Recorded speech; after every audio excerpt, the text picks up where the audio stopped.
Hi, I'm here. It's hot as heck right now. I got my modern times beer. I don't know what this is. Let me know if you can hear me because I am trying a new mic. So I'll just wait for people to come in and then I'll ask.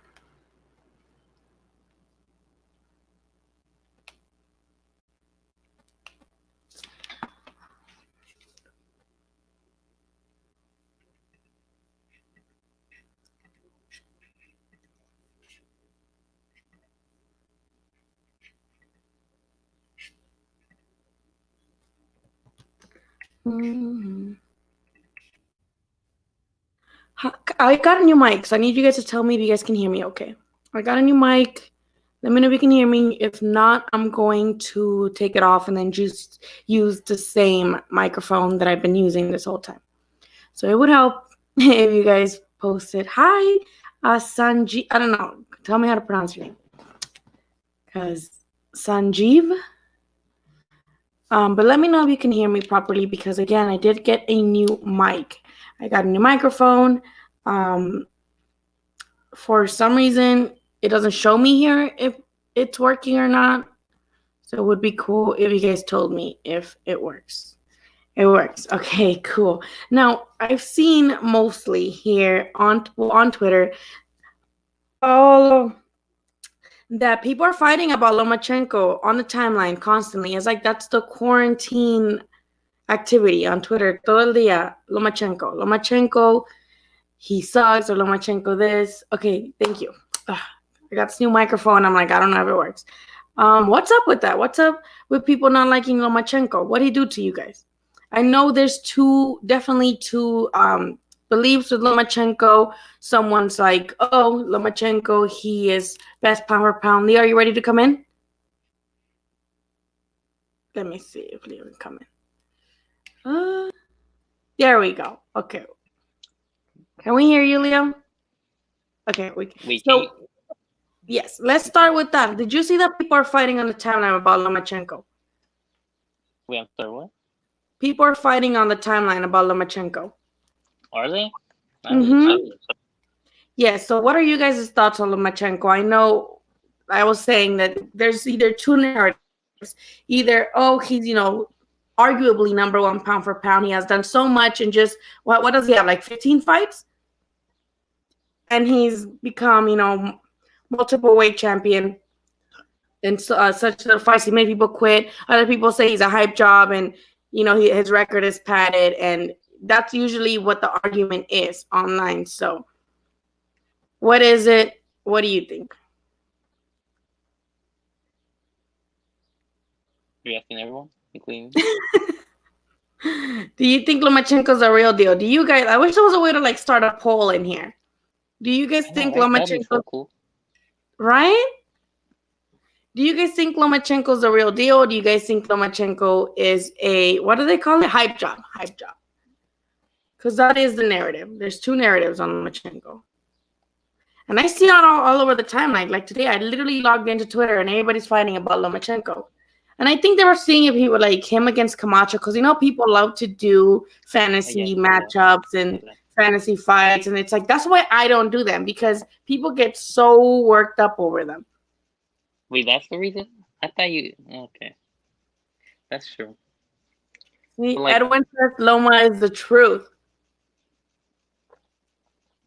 I think so too. I mean, I can see why people say, oh, the same thing like with Canelo. Who has he fought and the level of opposition? Yes, he had good champions, but like Walters had been inactive for 2 years, right? Before their fight. 2. Walters, right? I don't know. Yeah, I know Nicholas Walters, but like, I know it had been a while that he had been inactive. It had been a minute. But everybody else, I feel like they were legit wins. I know people say that he struggled against Pedraza, but in my opinion, that's not his weight class.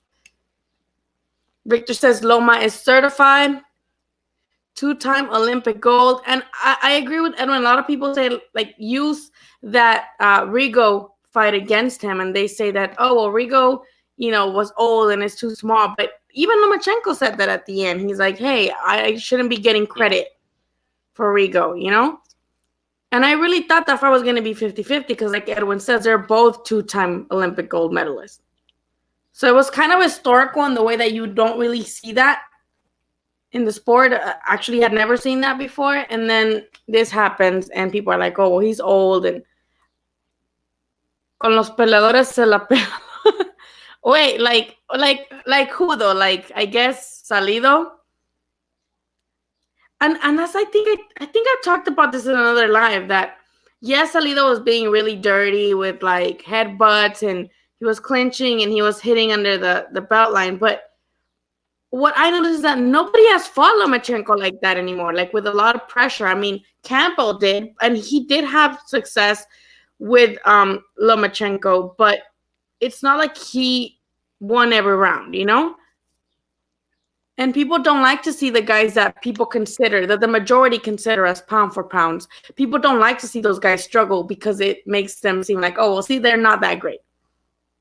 When in reality, my favorite boxing saying of all time is, styles make fights. What now? A better poll is, you guys think Teofimo beats Lomachenko? And that's another big point of argument on Twitter lately because that fight was supposed to happen this month. Right? That fight was supposed to be happening on the 29th, if I'm not mistaken. Supposedly. It was going to happen. Not Lomachenko. Teofimo Lopez had already put the date out there. Like, it was obvious what he was talking about. It was going to happen at the Madison Square Garden, May 29th, if I'm not mistaken.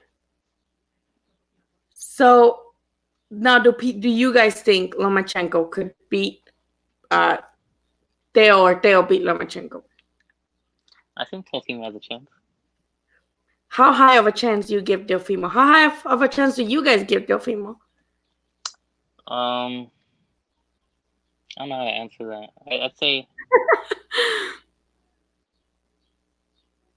somewhat likely. Percentage-wise, like 50-50, 60-40, 70-30. I give him 30-60. 35-65. 35-65, okay. Okay, that's doable. Why do you think are his strong, his strengths against Lomachenko for Teofimo? Well, I think he's young. Well, he is young. I think he's a more powerful puncher. I think he's just overall a stronger person. He's just big. Like, he's only like an inch tall. He's only like 1 or 2 inches taller, but he's still like just physically like stronger. I think he has a high IQ as well as Loma, but obviously like Loma has like a lot more experience. I think Loma has like some more nuances to his game. Like, I know Teofimo can like fight on the outside sometimes, but I don't think it's as refined as like Loma would if he like switched styles. You know what I mean? Like, yeah. Well, with Teofimo, you brought up a really good point. He is so fucking strong, and I was so impressed with that win against Comey because that was fast. I think we all expected like a good fight. We all expected like fireworks, but that was fast. He got him out of there. Yeah. Pretty fucking fast. Like, I couldn't believe it. He got iced. Yeah, and his legs were like stanky leg. Like, he was not, Dude, I'm still surprised Comey got up after that. I think the reason he got stopped is because he tried to get up too quick. Like, you could tell, like, he tried to get up too quick, and that's when his legs gave out. Had he, like, taking the time, maybe he would have been able to give it another go before the round ended, but no, I think that was so impressive to me. Edwin says he does have a chance due to his youth. However, Loma's laterals and yes, still packs a punch. I think that's going to be the defining factor. Loma has crazy footwork, like intense. Like, that's that fucking Ukrainian shit that they got out there. Like, their footwork is so good. So it would have to, if Teofimo can land those shots and evade those angles and be able to get in there and catch Loma, then yeah, I feel like it all depends also on Loma's chin. We saw him be put down before by Linares, Yeah. who, in my opinion, that wasn't really like because of his power. That's because Linares is fast, and he caught him coming in. But You that's like know, a precise shot. Like he was yeah, using his lateral footwork, right? And then just like he did like a misstep, and obviously like at that point in the fight, I and he feel like played for Linares it. had already, yeah, he had already seen it a couple of times. So, and he had been working on his straight rights too, apparently, just for that type of punch. Yeah, so I'm never. Chris says what? I still don't.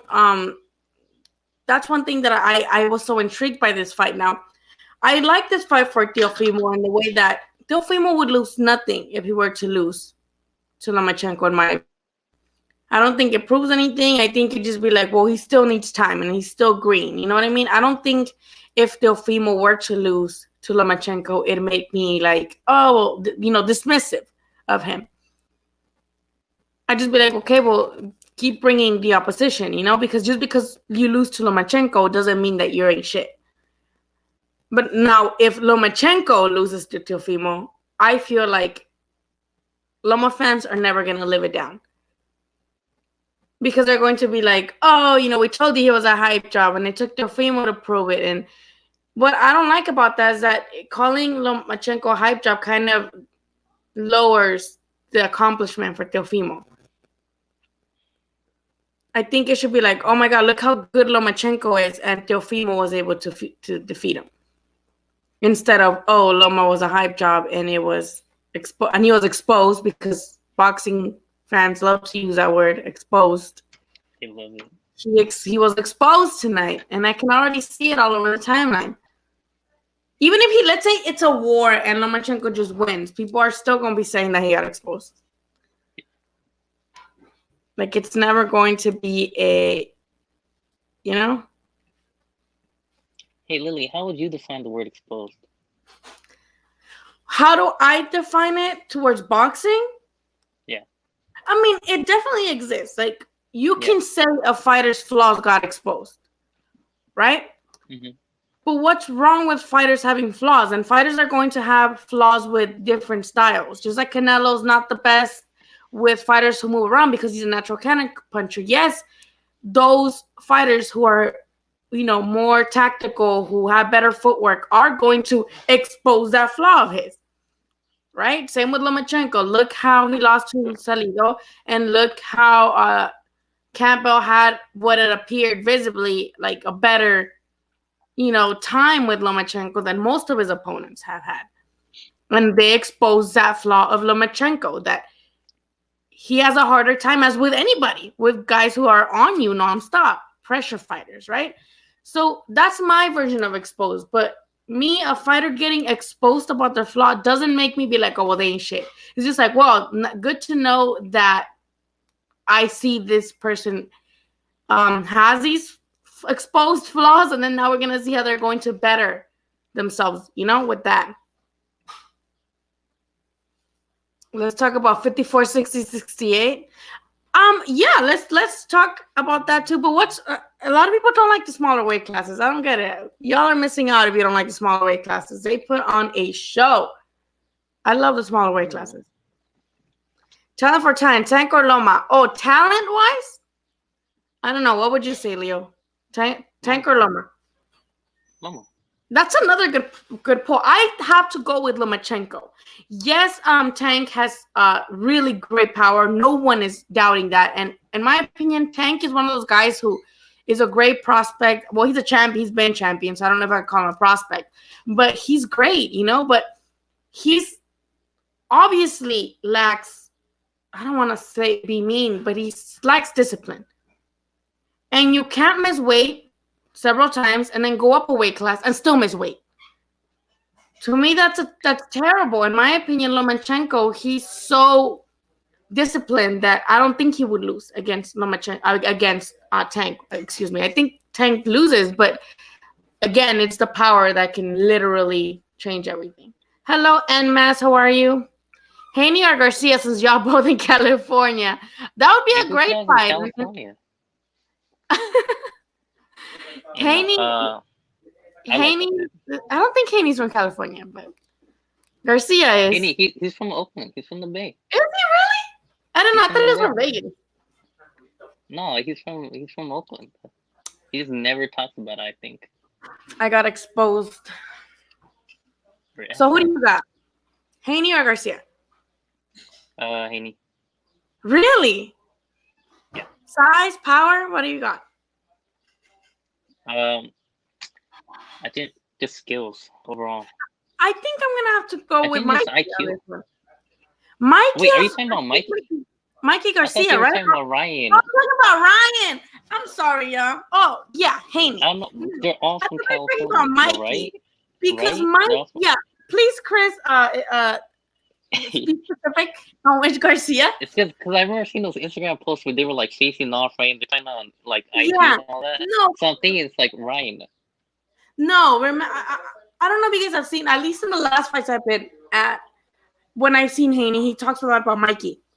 And then he might move to 140, and he wants Mikey to be the guy that he fights at 140. So that's why I said, no, Haney over Ryan. Yeah, I'm sorry.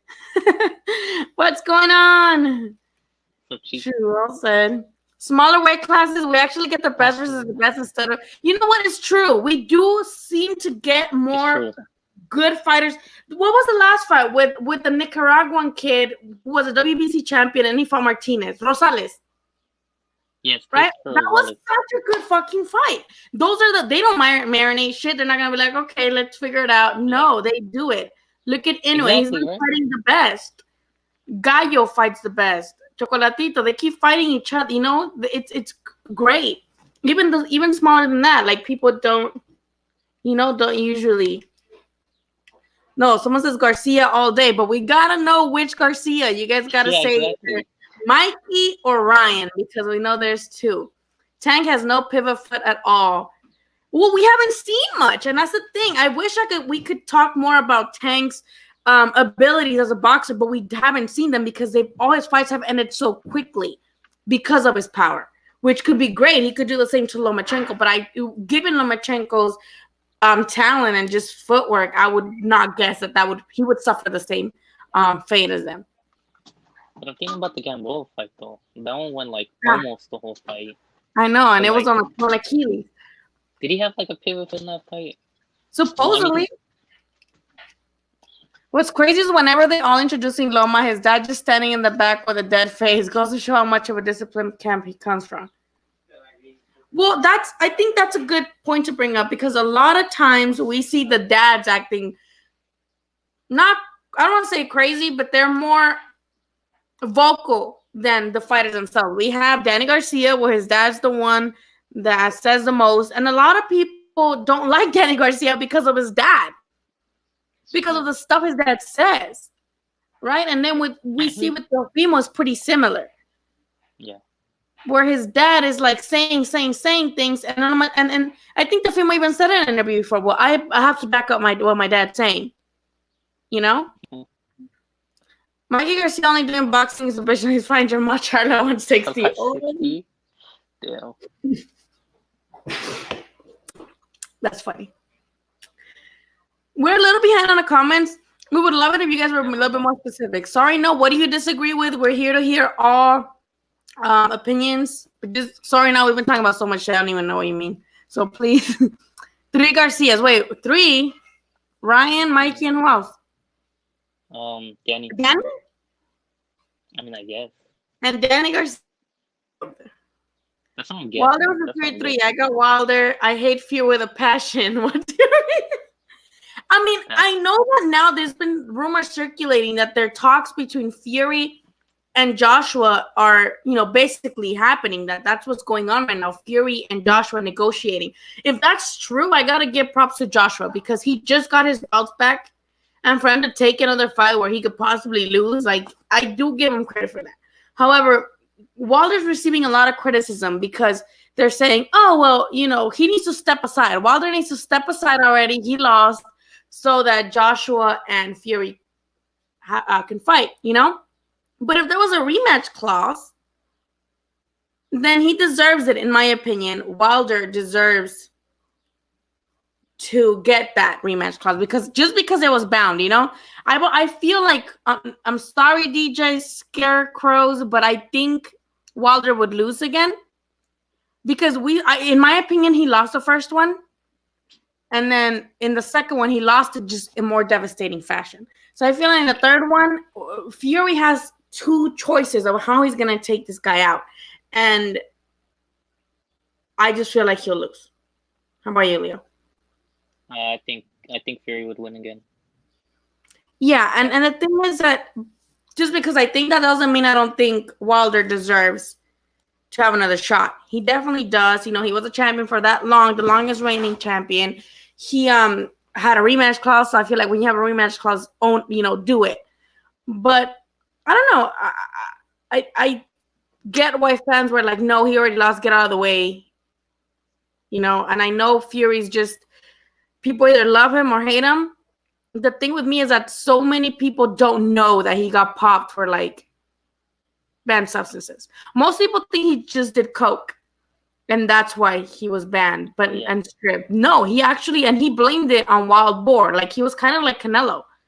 He blamed it on wild boar. So I'm like, little bit of people know that. What would you rather see, Fury or AJ or Fury? See, that's what we're talking about just now. Who would you rather see, Leo? Okay. Next. Oh, yeah. Next, of course. I would rather see Fury versus AJ. Me too. I would much rather see, because it's something new to us, and I feel like we can kind of predict it, but given the fact that boxing is the way it's been lately, like we really don't know. Fury Wilder 2-3 again, just because I feel like there was a rematch clause, and I do think Wilder deserves another shot. Other than that, no. Tank was in his YouTube channel complaining, saying Gamboa was moving his head too much. Was he really? No, that's a joke, right? That's a joke, right? Joke? No, that's a joke? I hope that's a joke. I don't know. I mean, okay, I'm taking your word for it. So, why would he say that? I just remember that Tank tweeted something like, oh, after the fight, Gamboa came up to me and he told me that I was the best or something like that. And Gamboa basically like tweeted back like, yeah, that I didn't say that. Like he was basically like, I said like, good fight. I didn't say you were the best. And I'm like, ugh. What topic? Oh, we're talking about everything, Claudio. Bring up anything. I do have. This was the point of this live was to announce that I'm going to be having former WBO super bantamweight champion Jesse Magdaleno on Wednesday at 6 p.m. Jesse Magdaleno, you guys can ask him about anything. We're gonna go on a little interview. Jesse is moved up since then, since he lost to Isaac Dogbe, who lost to Navarrete. So that belt that Navarrete has now used to be Jesse Magdaleno's. So he is who's gonna be our guest on Wednesday, and then next week is gonna be Rollies. I already confirmed with them. They're cool with it. I'm working on other people, but definitely wanted to let you guys know that Jesse Magdaleno, former WBO, I think right now he has one of the smaller, like those belts. What are they called? Like I call them NABF or whatever. Yeah, I think he has an NABF. Like a minor organization, I guess you could say them. Yeah. To me, they're like trophies, participation trophies. No, they're just ranking boosters. Yeah, I mean, I wish there was only one, but I don't know. What y'all think about Jojo Diaz and Abner Mares fighting next? It's looking like a done deal. That'd be a good fight. I feel like Abner Mares, though, his time has come. Like, he did great things. He has a really nice resume for his weight class, but I think his time is done. Like, I think Jojo will take care of that pretty nicely. How about you, Leo? Yeah, I agree. And I've never thought about this fight. Huh? Jojo will give him less punishment than if he were to fucking fight Tank. Like, why are you trying to fight Tank? He was going to get slaughtered against Tank. Yeah, he was. I felt bad when he like fucked up his eye, right? And then like people were saying that he was like ducking. I'm like, he's the one that asked for the fight. Mikey Garcia versus Danny Garcia. I don't like that. Mikey, in my opinion, has no business at 147. Like, he really doesn't. The division is way too strong and too big. Most of the guys who are champions at 147 are big 147s. Spence is a big 147. Crawford, he came from 140. So I feel like that'd be I don't know. I just don't see Mikey beating anybody at 147. I think Danny Garcia, yeah, maybe so. But if he doesn't, get caught by that no-look hook that Keith Thurman keeps talking about, right? Because yes, he has that no-look hook, but it's a pretty fucking lethal hook. So I don't know. Danny Garcia is not my favorite person in the boxing world, but he has a really nice hook. Right on Paul Wilder's Fury. Fury wins. In my opinion, he do. Oh, dang, we're way back in the comments. Fury versus AJ. I think I have Fury. Yeah, I need to break that down more. Yeah, I mean, it would definitely be because, in my opinion, Joshua has just been, yes, he beat Andy, and he did what he had to do. Outbox him, use his jab, box on the outside, maintain his distance, cool beans, but I don't know. I've not been really, I don't know. Billy Joke versus Boo Boo. Billy Joke. Wow. Billy Joke. I don't like Billy Joe either, but versus Boo Boo. No offense. I'd have to be really drunk to watch that fight. Wow. Wow. No offense. I know people enjoy a bashing, knockout fest or putazos. And don't get me wrong, I love the sweet science and I love watching fights where it's just wow, these guys are amazing. Look at this fucking level of skill of these guys. That's so badass. But damn, two of them? I can't. I would have to. Who would you go with? I think Billy Joe looked good against Lemieux, but my grandma could outbox Lemieux. Anybody with a decent boxing IQ can outbox Lemieux. Lemieux is power. He's one-dimensional. They call Triple G one-dimensional. No. Lemieux is one-dimensional. Yeah, come forward. He's all power. I love Lemieux. Look what he did to what's his name? Stevens. Curtis Stevens. He knocked him out cold. So if you give Lemieux someone who doesn't have that much of a decent ring IQ and is just going to come forward and try to fight you the way he is, knock him out cold. But look how Billy Joe made him look. Now, Boo Boo, I wish we would have seen that at 160. Now, 168, I think Billy Joe has an advantage in that because he's bigger, in my opinion. I would rather have Boo Boo win, but it depends, if it's here, if it's in the UK, all of that. Who do you think wins, Leo? I think Andre. I'm going to go with BJ. If it's at 168. If it's at 168, I think it's Andre too. I think so. I'm going to lie. Ortiz will take Fury's head off. Dude, Ortiz like King Kong, right? I would love to see King Kong against Andy Ruiz. Yeah, I feel like King Kong's still very much game. I'm honestly also a little pissed off after watching everything that Ortiz turned down the fight with Joshua when what's his name dropped out of it because of the pharmacy list of shit he had in his fucking blood. He why? What was their excuse again for turning down that fight? It was too short of a training camp. Yeah, shut up. In my opinion, you have an opportunity, get it. It's a title. And King Kong's not a fucking spring chicken where he can just be wait for the next one. No, it's a title shot. Go with a guy who you wanted for so long. He literally signed with Hearn to get a shot at Joshua and he never got it, left. And then he says it's because he was promised that rematch with Wilder and that's why he was holding on because he wanted that rematch with Wilder. But in my opinion, had Fury not signed with Top Rank, because that's what delayed the rematch, right? With Wilder. Had he not signed the Top Rank and delayed that rematch, that's why I think Wilder would have given him the rematch. I think the only reason that fight happened was because Wilder signed with Top Rank. Fury signed with Top Rank, and it had to delay their plans. Tank, man, I thought I could get him, but he kept moving, bro. He kept moving his head. What was that Nunez guy's name? I don't know. I forgot what his name is. Is Ricardo? Jesse gonna fight the WBO? Yeah, so we are talking about that on Wednesday, Ellie. Thank you for asking. Jesse moved up from 122 to 126, so he's trying to fight. He's my friend. That's why it was so easy for me to ask him. I literally just Snapchatted him and I was like, "Hey, can you come on my live?" He's like, "Sure." And he's told me before in Vegas that he was very close to making a deal against Warrington. You know, so he wanted that. He just wants to be champion again, and he wants to fight anybody, you know?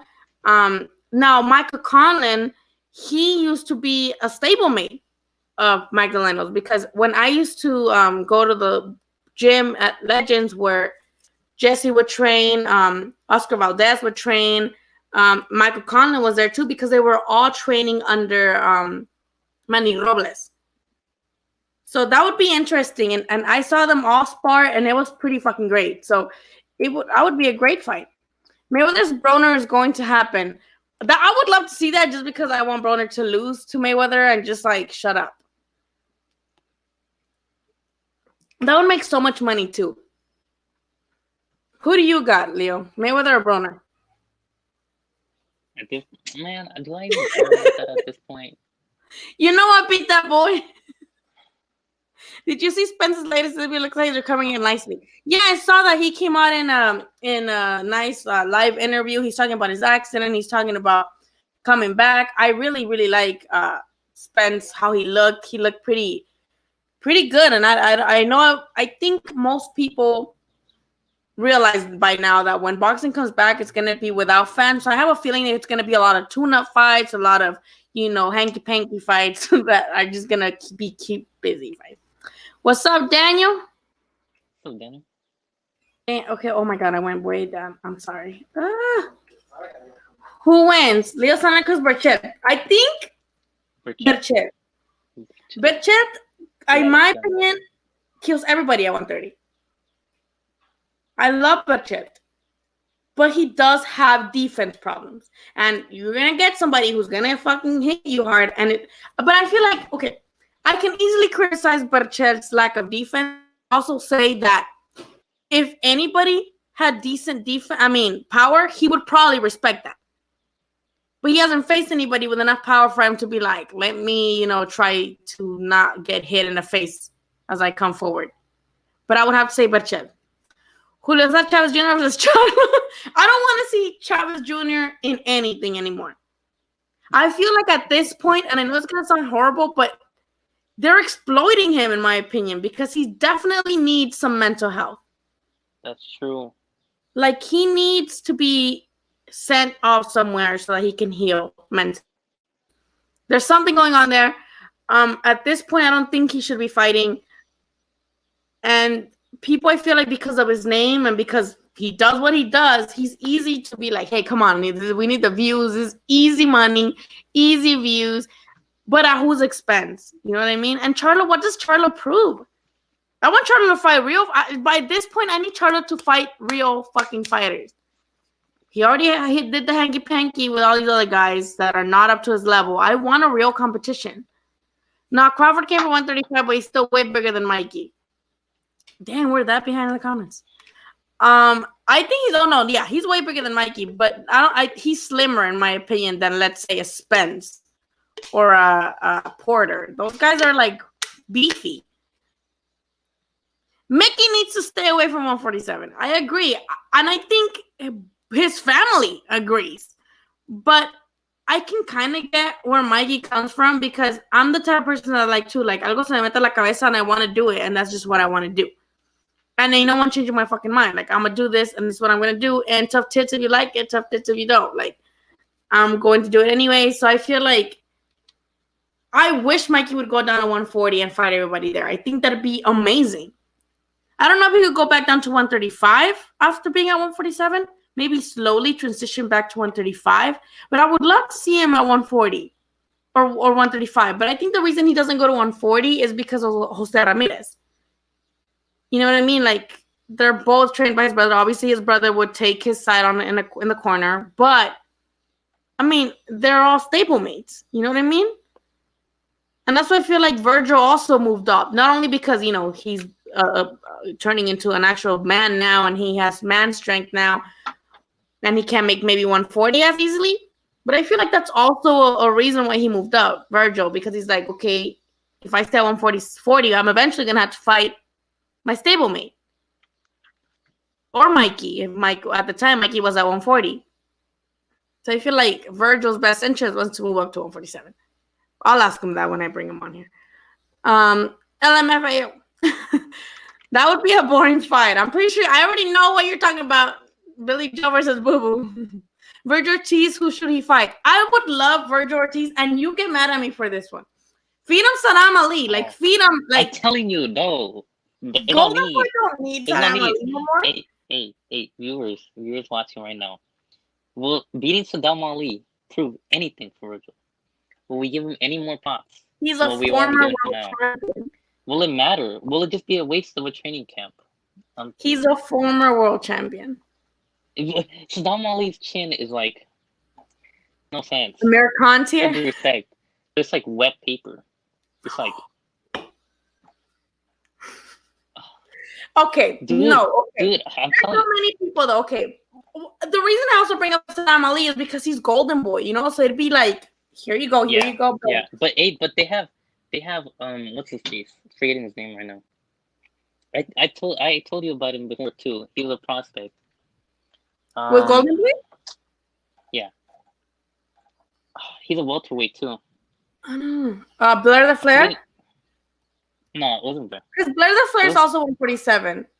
But I don't think it was another guy. I forgot his name. Oh, it was Rashidi Ellis. I don't know him. I'm sorry. Dude, I'll box right him. But you know what would be good though for Virgil? It would be like Molina Jr., Granados. Who else? Like those guys, Figueroas. The Figueroas, Granados, Molina. Figueroa would be a good fight. Yeah, those would be great fights for Virgil because those guys ain't fucking like, they're no spring chickens either, but they're like rugged, I feel like it'd be good for Virgil, like a little step up. You know what I mean? Mm-hmm. What's up? How's everything? Everything is great. It's a little hot right now in my house, but waiting for boxing to come back. I'm pretty sure it'll be coming back by the end of the year, if not by the end of the summer, and just no fans. Do you guys see the Leo versus Tank fight is going to happen now? I said Leo, he would only fight him on 130. Where it was so close to happening. It was basically done, according to my sources. I don't want to sound like, what's his name? But according to my sources, that fight was basically done and ready to be announced. So maybe now, who knows now? Because we know that Tank has issues with, what is it? The court for whatever the fuck he was doing with his baby mama. And he had, he could be putting on a lot of weight. So we don't know if he's... You got to respect Ortiz, though. Older cat is conditioned. Ortiz looked so good in the rematch with Wilder. He had abs. Like, where did those come from? I've never seen King Kong with abs. Or with, like, a conditioned body. Like, he was just a, chunky heavyweight with power and, he looked good. So, with judging Ortiz from his last match, even if he got, knocked the fuck out by Wilder, and seeing Ruiz's last fight against Joshua, which was like a snooze fest almost, I would have to take Ortiz.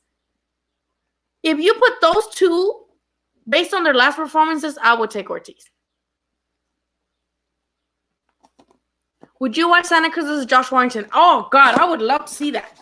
And I would love to, I think that'd be great. Santa Cruz versus Warrington. I really wanted Valdez versus Warrington at 126. I felt like that would have been such a good fucking fight. But for some reason, Valdez moved up. I love Oscar Valdez. I don't see that going well for him, moving up in weight class. Especially not if he wants to fight Berchet, because he's food for Berchet. I'm sorry. Santa Cruz versus, who would you favor, Leo?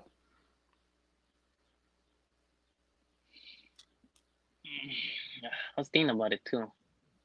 Well, the thing is that neither of these guys have I need more time. Neither of these guys have like defining power where you'd be like, well, this guy hits so much harder. They both pretty like feather fisted, and it would just be a high volume punching fight. Yeah, that's what I'm thinking. You know what I mean? Just kind of like Mares versus Santa Cruz. Or Frampton. But like, Frampton, I love the Frampton fights. And that was honestly the last time I was so entertained by a Santa Cruz fight. And when was that? Like 2016? Yeah. I would have to, I don't know. That's a good fight though. I think, like, when was the last time Josh Thornton was in with someone that was like kind of tall? Well, didn't we think he lost his last fight against that other guy? What was his name? A lot of people thought he lost. Remember? Santa Cruz doesn't fight like that. Santa Cruz has not been fighting any like good competition. He doesn't fight like Kid Gallo had. My motive to be doing boxing coverage is never to take any other people out, especially people who have been doing this longer than I have and have so much more connections. And I don't have beef with anybody in the media, and I don't want to have beef with anybody in the media. So I don't want like anybody to say that. I'm sorry. We all do things differently. And I try to keep my comments about other media members to myself. Abner Mares wants to come back and fight Jojo Diaz. Should Abner retire? I think Abner should retire. Especially after that eye problem that he had in sparring. You know, if you're getting that in sparring, you shouldn't go against Tank. And then I had never been impressed by Jojo Diaz until the Tevin Farmer fight. That was a really good fight. I'm going to try to get Tevin Farmer on here. Hopefully I can. Because I don't know if you guys remember that fight. Of course, Tevin Farmer has his eye problem. Like, that's old news. But he looked different that fight, didn't he? His eyes kept both going up in that fight with Jojo. I'm not even sure what that was. Like, he kept doing this. And I was like, whoa. Like, I know we've seen his eye. You know, he has one eye that doesn't function properly. But both of them were doing that. So I kind of would... You know what I mean? Like, I don't know. I wonder. I don't want to take anything away from JoJo because JoJo, it was amazing, especially with that cut. My God, like that cut was gnarly, and he did what he had to do. Like it was a great display of skills by JoJo. But I've always wondered like what was going on with Tevin Farmer on that. Alacran versus Valdez. Definitely Alacran. Valdez is a fucking warrior. Like, he is a Mexican warrior, and he's a former Olympian as well. But I think Alacran is way too strong. Way too strong. Birch beats Jason Sosa up. I know that was the same day as the Canelo fight, right? That made me sad because, like, Alacran and Top Rank, they had this date set up forever, and then because Canelo didn't fight in September, he's like, okay, well, I guess I'm fighting November 2nd, and then like it took away all the viewership. You know what I mean? Man, whether it's Tank versus Broner, oh my God! I'm going to have to screenshot this, sir, because this is pretty funny. This is pretty fucking funny. I'm gonna have to screenshot this because it's a good idea. Wait, what weight class though? In what weight class though? I know. What weight class would that be? 140? I don't think maybe they could go down to 140. Well, actually can hard work dedication. Andre versus Charlie is something that I've been wanting to see for a long time. Just like Charlie versus Jacobs or Jacobs versus Andre. I know Jacobs now moved up to 168, so that won't happen. That'd be a good fight. Who would you get? Who do you have? Thinking Charlo. I'm thinking Charlo too because I don't like holding fighters past bullshit against them that much. But Andre got dropped by Vanes. Like, if he got dropped by Vanes for whatever reason, that's past. I know it happened. He got dropped when he won that one belt against Calton Dakwa. It happened. That's not the name. No, remember, like when he fought the dude for the vacant WBO belt after the fight with Billy Joe Saunders fell out. Oh yeah, you're right. It was like You're right. It was kind of like a double knockdown, but it was like it was like a. Mm-hmm. I don't know. That's a good one though. See, I wish other 160 or 168 would fight each other instead of just waiting for Canelo to pick them. I know, right? Like they all 160s, 168s, they're like, oh, Canelo, like he's scared of me or whatever, or Canelo's ducking me. Well, fight somebody else that's good. Like instead of fighting whoever the fucks. Charlo would take that fight though. Against Chavez, probably. Benavidez Plant, who wins? That's a good ass fight. It was a good fight. I feel like the whole build up to that fight would be great because they hate each other. I've been in the Benavidez camp and they do not talk kindly about Plant. Benavidez Senior doesn't take too kindly towards Plant, and I would just love to see it. Oh my god! And I feel when Benavidez beat Jarrell at the press conference, the dad, Benavidez Senior was like, "We want Caleb Plant because who the fuck has he fought? Like he shouldn't have a belt." I'm like, "Yes, please, like make it happen. That'd be great." Chavez Jr. versus Morales. Exhibition or what? I want to see Charlo versus Devry unless he moves up. Derevyanchenko deserves like some really good fights, and that'd be a really good fight for Derevyanchenko. A lot of people don't like that Derevyanchenko has had so many title shots or whatever. He deserves them, in my opinion. Like a lot of people are like, "Oh, how many fucking chances this guy gonna get?" I'm like, I don't care. He's good. Like he makes for entertaining fights, and yes, he's lost the title shots, but he's not looked bad. It was a majority decision with Jacobs, and that's why Jacobs got that vacant IBF, which was Triple G's, right? And then he tried for that same IBF belt with Triple G, and most people thought that he won that fight, that Debbie won that fight. So, I don't mind him getting more shots if those are the fights that he's going to be giving us. Those are great fights. What up, Box Report TV? What's up? Jermall versus David Benavidez. At 168? I don't know. Who would you get? Maz, I think, is more tactical than Benavidez. Benavidez comes forward a lot like a fucking robot. I think that is not going to happen anytime. I don't want to entertain him. My brain will hurt. Canelo versus Bertobia. Bertobia will sleep Canelo.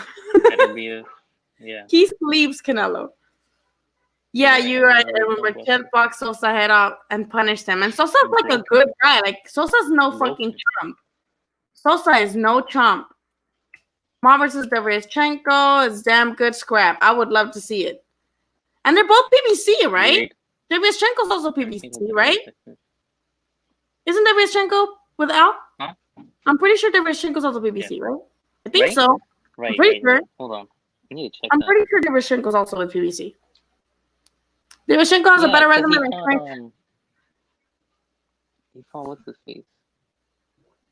I know, Chris. Thank you. I know a lot of people wouldn't want that because they think Derevyanchenko has a style to get knocked fuck out by Canelo. But until then, it would be a great scrap. Because he gave Triple G a great fight. And, I think I don't like this guy fought this guy and he beat this guy. So then this guy versus this guy works. But Derevyanchenko, in my opinion, gave Triple G more problems like Canelo did. So, of course, styles make fights. And I do think Canelo beats Derevyanchenko. But I think it'd be a great fight. And yes, give him that fucking money. Give him that package. I think he deserves it. But I think with Canelo, it'd be like more of a higher risk, low reward type of shit because people are just not. I mean, whatever Canelo does, people are going to not approve of. So, but I do think that Derevyanchenko deserves a shot. I see Mickey in person. He looks small. Oh, Mikey in person, he's like, I think like my height. He's a sweetheart. Like he's so nice to everybody. He's never rude. Like you can tell people are like aggravating him, but he never like answers rudely. Ortiz versus Ennis. Who do you got?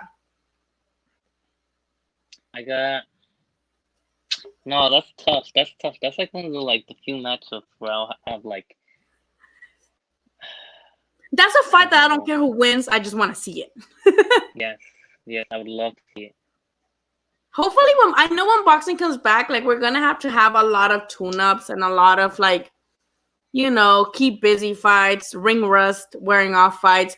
But damn, like, can y'all give us the good fights right after? Because we've been waiting way too fucking long.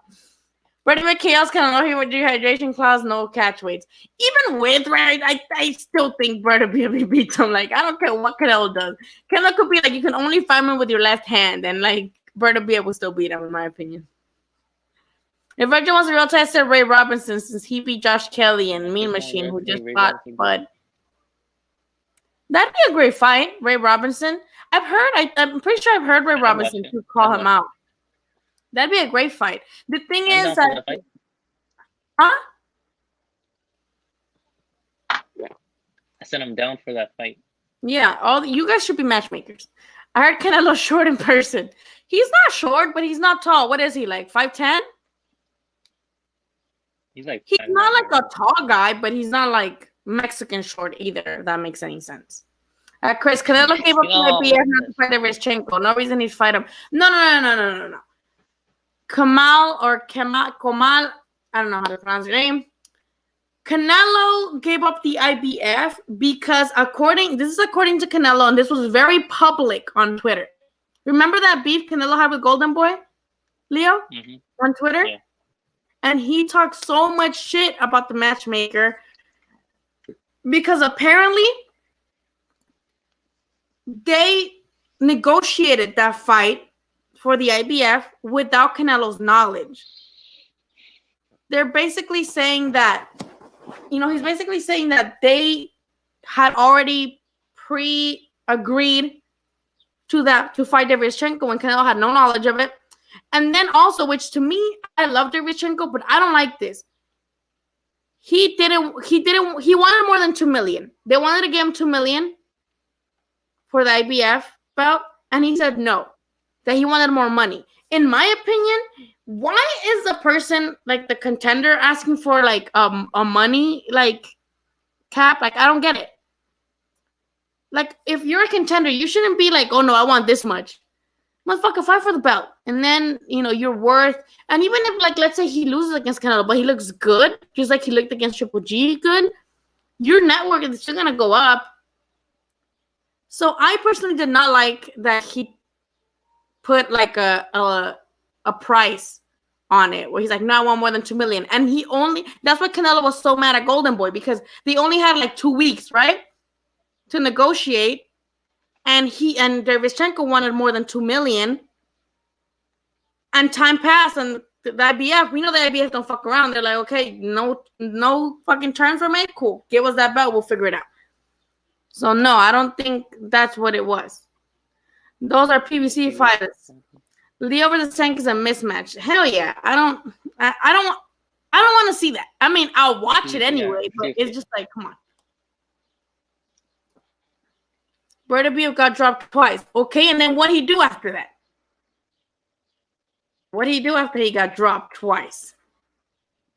Damn, we're way behind the comments. Let's hurry it the fuck up. Sorry, guys. Yeah, we'll try to get through these kind of quick. Sorry, guys. We talk too much. Shit. Ortiz looked good in the rematch. He almost stumbled on his own feet. He looked good, okay?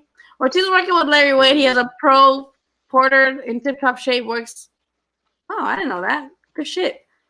Pablo versus Ortiz would be good, both Golden Boy fighters.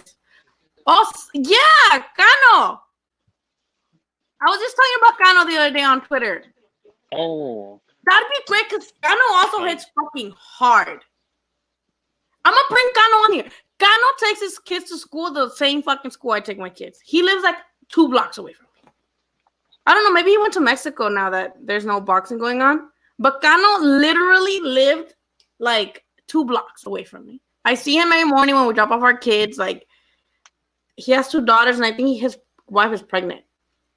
Yeah, I'm gonna ask Cano if he wants to come on here. We could talk. What if I bring Cano and Virgil at the same time?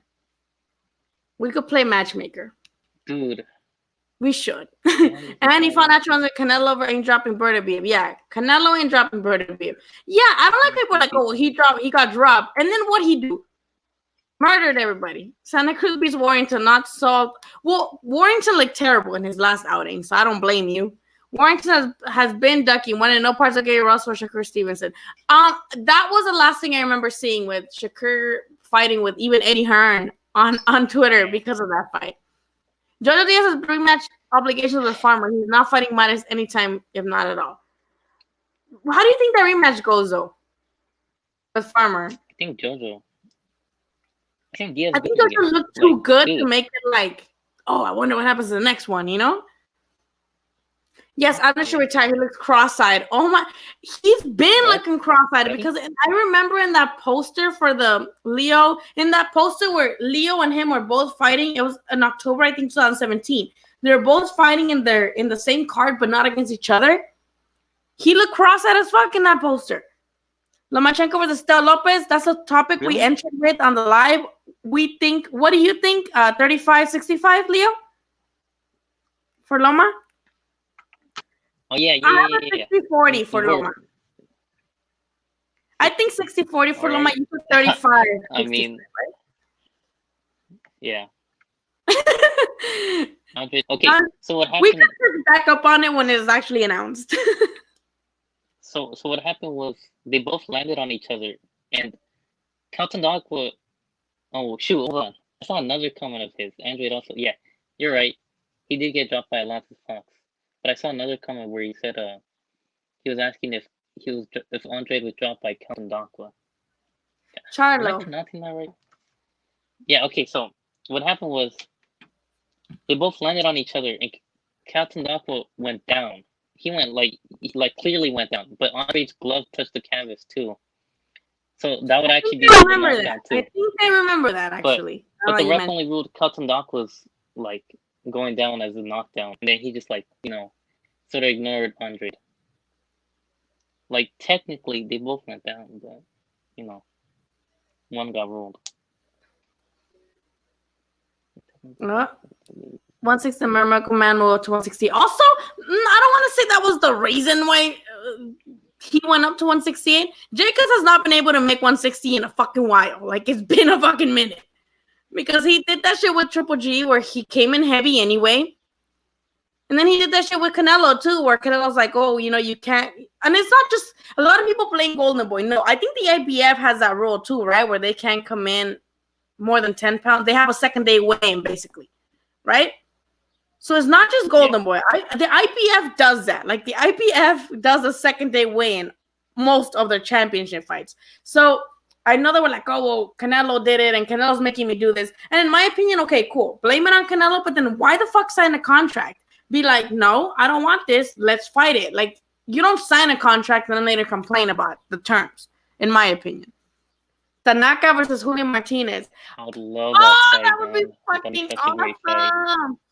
Dude, I would look so forward to that, man. I would go live. Like, dude, at the smaller weights, Mexico versus Japan, they've had like a bunch of like fights. Yeah, Japanese fuck around. The Japanese do not. Dude, you want to know? Hold on. You want to hear a story I heard on some forum? I don't know if it's true, but I heard that the Japanese, right? They encourage their younger fighters to take like big risks when they're young and early in their careers, right? And so I'm thinking, like, is that what they did with that one kid that fought Mayweather? Nasukawa, whatever. Shit, I wouldn't doubt it. They did that for Inoue too, because Inoue fought for like a world title in like 6 fights or something. I don't know. It was for 4. I don't know. I just feel like they're either like make it or break it, motherfucker. Like they're like, we're not gonna be wasting our fucking time on you to watch you grow. If you got it, you got it. If you don't, you don't. Thank you, Kamal. You're right. Ayo, Lomachenko got robbed in that Triple G fight. A lot of people feel that way. Danny versus Rosaka too. Oh my gosh! Didn't Bandido also fight Saka? When that's when he was wearing those like build the wall shorts. I'm glad. Fernando versus Valdez. That'd be one of the best fights probably of the year. Fernando versus Valdez. I would love to see that. I would have Valdez just because Frampton is a volume puncher, but he doesn't have that much power. So I would have Valdez. Valdez has superior punching power. Well, Danny Garcia is fighting Manny Pacquiao Spence Jr. next. I don't think he's fighting Spence. I don't think Pacquiao would fight Spence. He would get Marquez probably. Well, I don't know, because people are like, oh, well, he couldn't do that to Mikey, so that is a pretty valid point. I think he fights Danny Garcia before he fights Spence, because I'm pretty sure they were going to announce Garcia versus Pacquiao too eventually. And then Corona happened. I never heard people saying Davey lost that fight. Yeah, most people don't think he did. It was a good fight, but Triple G won clearly. I don't think he won clearly. I don't think that was clear. I don't think that's a stretch. What the fuck, Google? That's a stretch. The Derevchenko won that fight, rather. Derevchenko's PBC, triangle theories. Could Wilder beat Fury in a third fight, and should he change trainer, keep the same camp? I don't think he could beat Fury because I don't think he thinks he... I don't know, like, they're making excuses. So if you're making excuses, I don't think you're going to be able to better yourself because you're making excuses instead of focusing on bettering yourself. Yeah, you have to believe you made mistakes before you can fix it. Yes, Mikey was a cool person. Let me take a picture with him even though I was working. Aw. Jamal planned, but everything is not waiting on Canelo. They got their own plans. Well, I hope their plans include those you mentioned. Triple G, Kenneth Smith. Yeah, I hope they include each other. Okay, cool. They're not waiting on him. So if they're not, let's hope they fight the best. That's all I'm gonna say. Canelo's 5'7" tops? No. He's a little taller than that. Canelo's never fought a mandatory. That's my ass off. Has he not? I don't know. Probably like way back in the day. Is Leo just there for moral support? No, what you mean? Okay. This is a live. This is I don't like just being here talking to myself. It's always better when we're like debating, whatever. You know what I mean? What the fuck did you just say? Mexican short? Mexican? I think isn't the average height for Mexicans like 5'7" or something like that? I'm just talking science. We're talking science. It's not an embarrassing. Never get a big money shot again. Never get a big. Yeah. Who are we talking about? They don't want to get paid like champ, but they want a potential retirement money. Oh, I think it's talking about like when you're talking about contenders and stuff. Oh yeah, but honestly, right now, a lot of fighters get a lot of money, like more than before. Like Spence and Mikey made like what, 12 million? I'm pretty sure that sets you for life. You know what I mean? Like they made a lot of money. Nowadays, fighters are getting paid more than back in the day. He's not even worth 1 million. Nobody knows who he is. I feel like people now, I mean, not like casuals, but like I feel like any actual boxing fans, they know who Devi is. Devi doesn't play games. Everybody the boys can his team goofed around. That's why he got stripped. Yeah. The IBF, look at what the IBF did with Joshua. You know, like when Joshua and Wilder were supposedly negotiating, that's when the whole, I send 50, what was it, like 50 mil, something like that. And the IBF's like, no, well, you guys haven't figured it out. Okay, no, you got to fight for back, and else we'll strip you. And that's what they told Joshua. So, like, yeah, the IBF, they don't give a fuck who you are.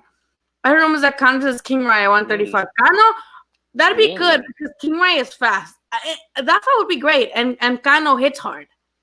But he's been down before, and he's been knocked out before, too. So, it's a great fight. Jojo beats Farmer again. Bad matchup for Tevin. I've always felt that way. Well, Tevin Farmer, like, his story is very, very interesting to me because he's been trying so much to become a featherweight champion. And then, you know, he got robbed. Remember when he got robbed? Tevin Farmer, I think he won that fight. And then they oh, yeah, the Japanese. And then that guy came back positive for, like, fucking banned substances. Can I have a Lopez, please? I'm waiting for the Lopez lady to pass by. And then versus Whataburger. Oh my god, Leo, have you ever tried Whataburger? I've tried it. I tried maybe like some fries in Texas once. Okay, see, I'm gonna say this right now. In-N-Out is okay. I'm not like a burger fanatic, and I'm not like In-N-Out. In-N-Out is cool. I love In-N-Out, but I'm not saying like it's the best, right? And then it's pretty cool. It's all right. Exactly. But Whataburger tastes like worse than Carl's Jr. I have a picture on Twitter that I posted when I went to the fight in Dallas with Mikey versus Jesse just in February. I had Whataburger. It was so dry. Like it looked like zombie meat. I was not happy with it. The ketchup's good. The spicy ketchup. That's about it. She said zombie meat. So I'll have to say In-N-Out, not because I'm like, oh, I love In-N-Out, but no. Why is Kano so inactive that he stopped? No, the thing is that Kano's been fighting in Mexico, and Golden Boy just doesn't promote. their fights as much as they should, in my opinion. Those fights in Mexico, at least. He fought in Mexico in September. So, yeah, that's pretty inactive.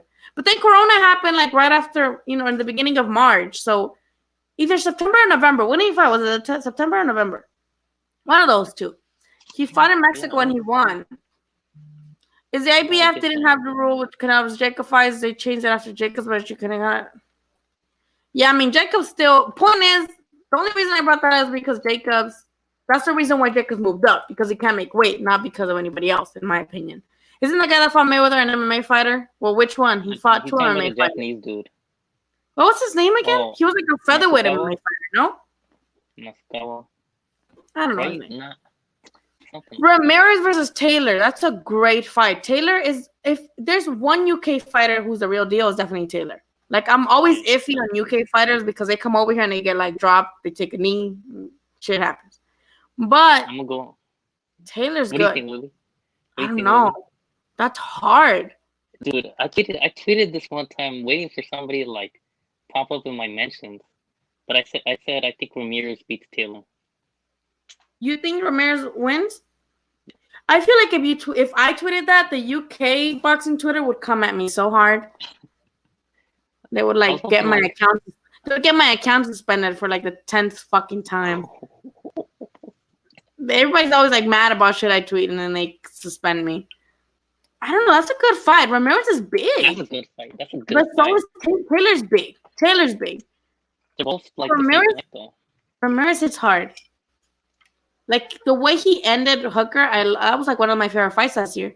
Yeah, the thing about Ramirez is that he's ferocious and he's just like relentless. So I think. But he's also not reckless. He doesn't get like sloppy. You know what I mean? Yeah, he has a higher work rate with George Foreman. What? I need that reminds me. I need a George Foreman grill. I've been trying to make paninis, and I'm like, I would love to have a George Foreman grill. Spencer is Crawford. What do you see, Raul? I love the Spencer versus Crawford. I want it to happen, but I feel like I don't want to step in those waters until the fight's actually announced. You know what I mean? Exactly, right? Like, dude. Like, I don't want to break my head right now. I don't want to fight with people who think otherwise right now. Like, I don't want to say something and then people get mad. Let's leave all those angry, reactions or positive reactions to when it gets announced. But I would love to see it. My thing that I always say, though, which, again, it might make people mad, I love Crawford. I do think he's definitely tough pound for pound. But at 147, I can't make a case for him yet. I can't. What I loved in his last fight against Mean Machine is I love to see the dog in him. Like he was like, yeah, no, motherfucker. Like you almost dropped me or, basically dropped him and I know it didn't count. No, like I'm gonna make you pay. And he was like a dog in that fight. Like he came back and he was relentless against Mean Machine when he could have just outboxed Mean Machine. But at 147, I can't make a case for Crawford. I can't. He needs to fight somebody better than Amir Khan. Wilder made changes to his camp. He's supplementing his team. I'd love to see him work with Buddy McGirt, Ronnie Shields. I hope he's changing stuff because not too long ago he was making excuses. So I would love to see him do well. PBC fighters take forever to happen. Nah, that was the WBA with Josh and Pumpkin. Oh, it was? My bad. Exposed once again. Mexican food for the win. Good. Chadlow versus McGregor. Weren't they saying that Crawford was fighting McGregor? Dude, they say a lot of things. I hope not. A lot of things. Where are the Whataburger? Isn't Texas and Arizona? I had in Arizona too. That just sucked. That was the first. I literally got off of the airplane and I'm like, oh, what's around here? And I said Whataburger. I'm like, oh, let me try it. Since everybody like Virgil's always talking about Whataburger. Like Virgil Ortiz, that's his post weigh-in meal. Yeah, dude, you always lose. So I was talking about Whataburger. So I'm like, let me go try it. Terrible. Let me see if I can find the fucking picture. While I scroll through the comments, I'm also going to scroll through my phone. Who? He's tried In-N-Out, right? Like, Virgil? Yeah. Yeah, I actually, one of my first interviews with him, I asked him about it because he was, after the fight, he was wearing a Whataburger shirt. And I was like, oh, what do you think? Like, you obviously been here long enough. Like, what do you think? And he says that Whataburger because it has a better menu selection. Like, it has more items than In-N-Out, who just has, like, burger, cheeseburger, double cheeseburger. And then the menu. I tried like 3 things at Whataburger and I didn't like any of it. In the end, Tevin made a bad financial decision. Instead of getting KO'd by Tank, his hand. Well, yeah, that's another thing. Weren't they like talking about like money, like 5 million or something like that, and that's why they're fighting because Tank wanted 5 million or something like that, right? I don't remember. Let Charlo in a cage this time? No boxer should go do MMA. Like, it's not. Mm-mm. Love Big George, but he ain't gonna help. He's too old, I feel like, in my opinion. Oh, haven't you ever heard him do commentary? George? The Japanese guy Tenshin Nakasawa beat McGregor. Did Brandon Rios retire? I think so. I mean, after that fight with Danny, that was his last fight, right? Or did he fight La Zorrita after? Well, I don't remember what order that happened in. What order was that? Did he fight La Zorrita first, or did he fight? No, he fought Danny first. He lost, and then he fought La Zorrita, and then he lost to that guy. And TJ, right? And he lost again. Remain to be seen. Fears of all 3 people say AJ was going to get KO'd by Ruiz again. Look what happened. Well, that was, in my opinion, Ruiz lost that fight before the fight even happened. Salute to the panel. Woo! Salute to the panel. Salute Crawford's resume is terrible. What? Wait, I know. I mean, don't get me wrong. Yes, the division was a little. The 140 division was a little, not the best when Crawford became undisputed at 140. But he was still undisputed. You know what I mean? And I both covered McGregor in a cage. Bud wouldn't last 60 seconds in a cage. I don't think any fighter would last. You know what I mean? In a cage. Just like boxers make MMA fighters look stupid in boxing, I feel like it'd be the other way around. And to each their craft, Whataburger is a Texas delicacy. Let me see. I'm trying to find the fucking picture. Because I hated it. It was so nasty. He certainly does not think highly of Texas delicacies. I ate real Texas food. Like, I had barbecue is so good. And I'm like, why am I even trying Whataburger? That just sucks. I have a picture. Behold. I don't know if you can see that. The patty is so fucking dry. Like, it is so dry. Like, what is that? That's my water. Oh, that's my baby nephew. Yeah. Anyway, sorry, that's my baby nephew. That was Whataburger. Can y'all see properly? Let me see if I can lower these lights. You can't see properly, but that shit was so dry. I was not having it. I couldn't believe my eyes. But the ketchup was good, right? In-N-Out is overpriced. Portion size is small. Well, I thought In-N-Out was like $7 for a combo. Less than my check. I agree, Kamal. People are writing off Wilder too early. His bishop. I mean, I would love to see it because that's what I love. I live for upsets, but I just think he lost the first one too. He lost the second one, decisively. So I just don't, just by like what I've seen, I would love to see it though. Boxing needs a new video game. I've been saying this. Yes, it does. The last fucking boxing game we got was the fucking Wii Sports with you do the little boxing with each other. Like I love the Wii because you had the little boxing. What was it? Wii Sports, right? And you do the little boxing. I love that shit. But we need like an actual. Who would be the cover? That'd be a good poll. Who would be the cover of the game? Who'd be the cover? Who would be? Oh, I think Canelo. I think it would just be Canelo or AJ. I don't know. Unless they do like a 4 horsemen type of thing, then Soto could have been a Mexican legend if he got the fights. Soto, even Jesse Vargas, he gave him a really good fucking fight. Yeah, he did. Oh, thank you. That's right, he lost to Soto. Yeah. 100 pulls tank with farmer on the zone, tank getting 5 million. Other big counter farmer getting 2 million on PVC. Hearn with farmer blocked and walked away. But honestly, to me, like, why are y'all complaining about millions? Like, you can give me 100K just to get knocked the fuck out right now by Canelo or somebody. Like, anybody. I'd go in the fucking ring with Sinisa just so she could beat my ass for like 100K. Like, that's it. Crazy. Horchata versus ensalada salvadoreña. But that's not even that's not even food versus food. That's like a drink versus food. Huh? Yeah, it's like what? What's ensalada salvadoreña?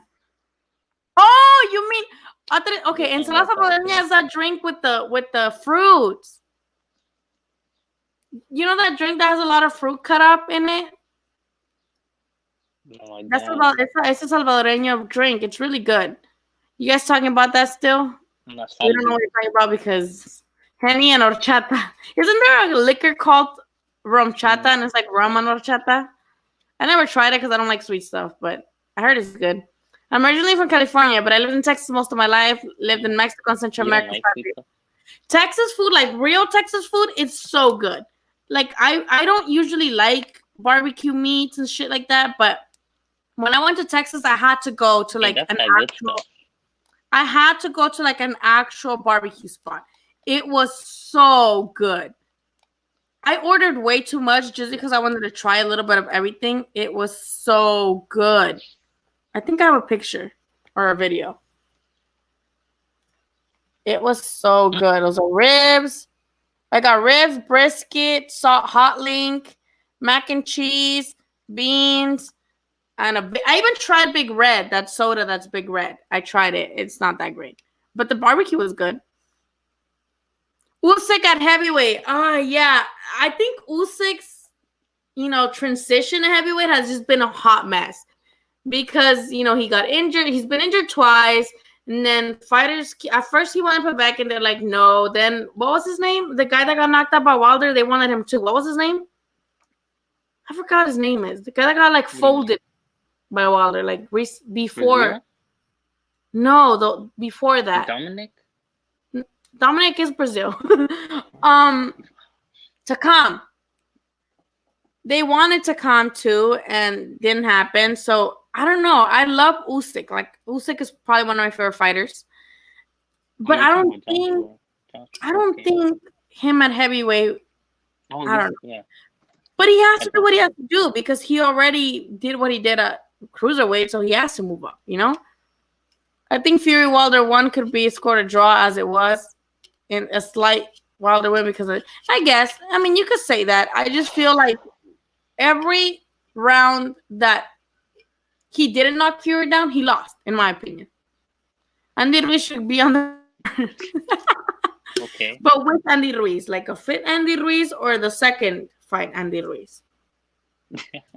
I need to be moved back to Cali. Eating all of this Texas food. I would prefer to live in Texas and eat that food. Usyk didn't look good against Chad Tablespoon. He said tablespoon. Well, sorry, Napoleon. I didn't mean to hit you there. Chad Tablespoon. That's pretty fucking funny. Molina Jr. against who? Oh no! Or you're talking about heavyweight? No, sorry, no. I meant Takam. They wanted Takam, it didn't happen. They wanted Povetkin, it didn't happen.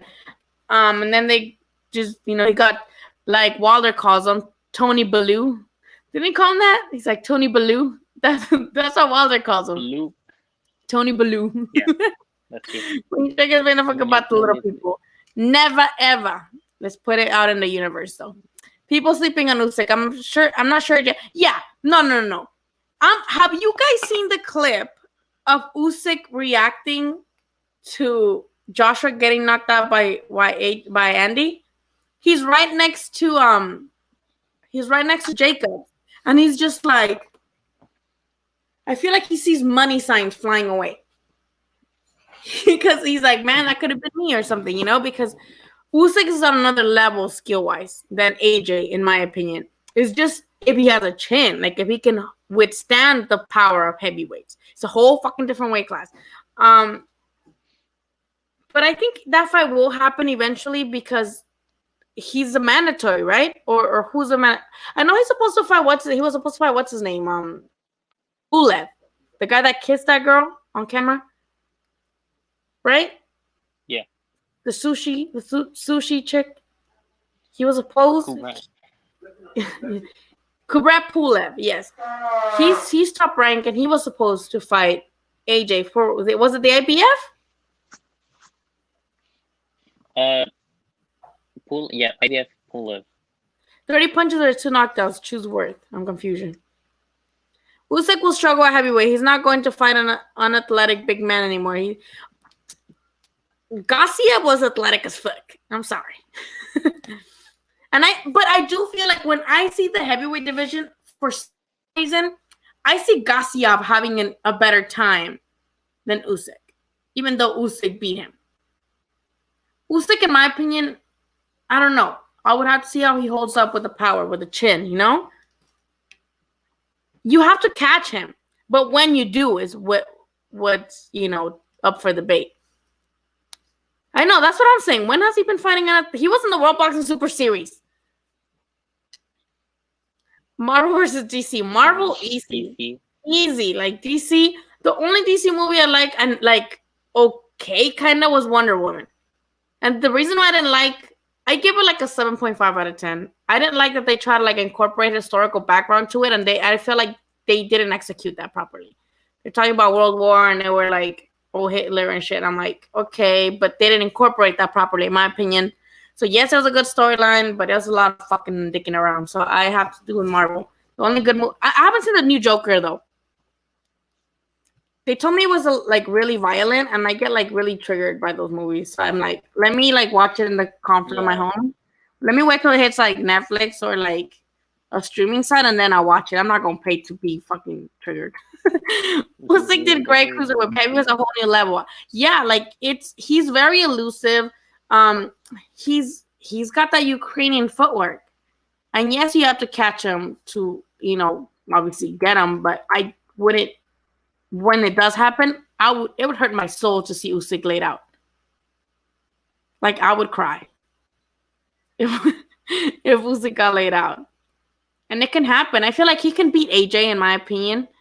But like the hard hitter guys, I don't know. Yes, Pula, the IBF Usyk is WBO. Yeah, so do you guys think that Josh is eventually gonna get stripped of at least one? Or do you think especially the organizations are gonna be like, hey, I know the coronavirus is crazy. Like, let's just see what's up. You know what I mean? Sushi or ceviche, both. But good sushi, not like California rolls that y'all motherfuckers like. No, real sushi, sashimi, and like actual like sushi. That's another thing that I love to eat.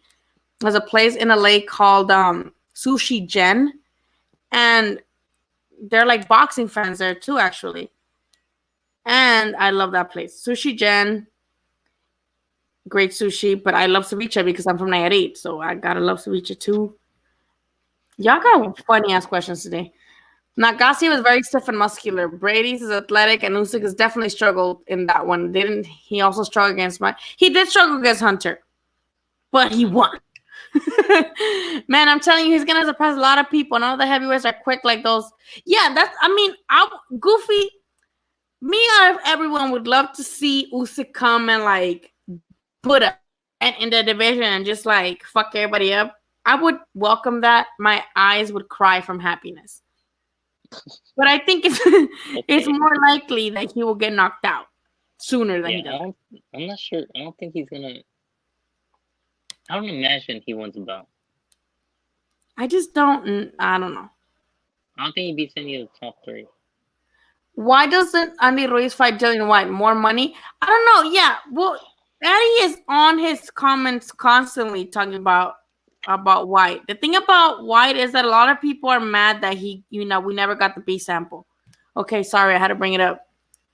Look at this beauty. This is a delicacy. Can y'all see, or is it too bright? It's too bright. Hold up. Wait a minute. Yeah, it's too bright. I'm sorry. It should bomb though. It's too bright. I'm sorry. But it's actual fish. It's so good. I'm sorry. It's shit bright. There we go. Oh, okay. It's so good. It's called Sushi Gen. And it's amazing. And then they gave us these with like little quail yolks in them. Oh, quail yolks? What? And then look at what they had at the door.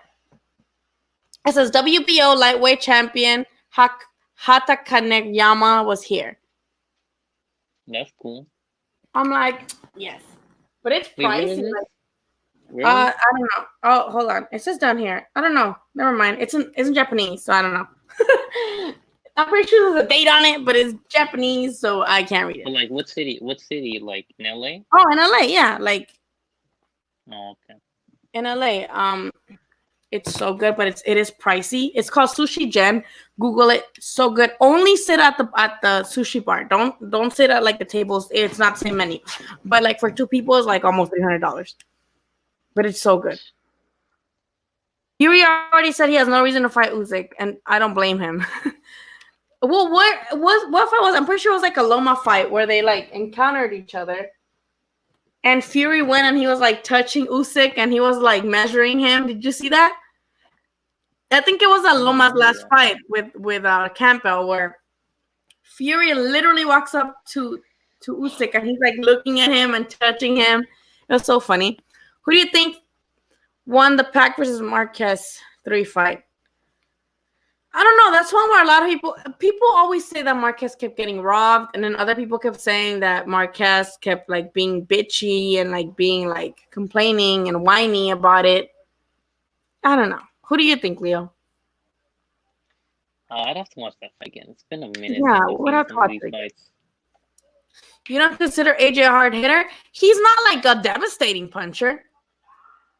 Because I mean, I guess you can call him a hard hitter, but he also has like his chin's like questionable at this point. I feel like. I think the organizations will be making exceptions due to COVID-19. AJ lucked out. Yeah, I feel like they'll be like, let's, everybody gets a free pass the first time, and then we'll see. The IBF is next. IBF goes after that, but Usyk and AJ align with Hearn. He won't get stripped. I don't think so either. I feel so left out. I've never seen Usyk fight like live or on TV because I never seen him live. I would love to. I was hoping he'd be in the undercard for the Mikey Garcia fight, but it aligned with him fighting on his own card. Where was it? Chicago? I don't know. That shit was whack. Yeah. So, Garcia was supposed to fight in the undercard of the Mikey versus Vargas fight, but then Garcia has been out during for so long. He's, yeah. Usyk would get Luis Ortiz stream. Wasn't what? What'd you say? Wait, what was I saying? Yeah. iPhone versus Android? What do you think, Leo? Dude, I can't even answer that question, man. I don't care. Like whoever likes whatever phone, they can get it. Like it's none of my business. I don't get the whole iPhone's better. Like I personally want to go to Android just because their phones are pink and purple and I want them. And then they have that flippy phone. Have you seen that Samsung phone that flips? And I would love to like be talking to somebody and be like, okay, bye, and like flip it like back in like 2010. Well, no, they already had the keyboard phone. 2006. I'd be like, okay. Or like when I'm like reading a stupid ass text, and I'm just like, I would love. That's the only reason why I want it. But it's so expensive. It's like $1,300. I'm like, yeah, no. Hearn White lied about how much Andy was offered. Well, how much did they say? Honestly, that's one thing that I'm not looking to. Like, I'm not at all. Did Andy Ruiz say who he never trains is? I heard it's Canelo trainer. I don't get why everybody wants to go to Eddie Reynoso. I mean, I get it, but at the same time, like, he's not going to benefit everybody. I don't think Andy needs a defense, like, trainer. I think he just needs to be more disciplined. That's all Andy needs, to be disciplined. He's fast for a heavyweight. Like, he has fast-ass hands. He has good accuracy. I don't know why. I mean, I don't know. But he's got the best chin in the heavyweight division. He didn't get dropped. Yeah, like, he He got dropped by AJ, but he didn't. I thought Yeah. when that happened, I'm like, oh, it's over. Oh, okay. Like I was sad because, Andy Ruiz literally, I wish I still had the fucking screenshot. He messaged me and he said, can you please repost this because I want to get a fight with AJ. And I was helping him repost a bunch of, like graphics and shit like that. I wish I had the fucking screenshot. I'm gonna try to look for it and show it in our next live because he literally because Andy's like a mutual of mine because he used to work out of Legends and I used to be in Legends every other fucking day. So he'd be like, hey, can you please like post this? Like I want you, Lalo too. So he'd always be like telling us to post that shit. For Usyk to get back fast, he had to beat AJ in his WBO manager, or at least look good. Like even if he doesn't beat him, like look good losing. Garcia left Matchroom USA, Eddie Hearn, and is not being promoted in Russia. He was also hurt. Yeah, that's why he's been in Russia. That's why he didn't fight in the last fight. He was supposed to. Jesse Vargas versus Virgil Ortiz would be good. I think Virgil beats stops Vargas, in my opinion. That's just my opinion, though.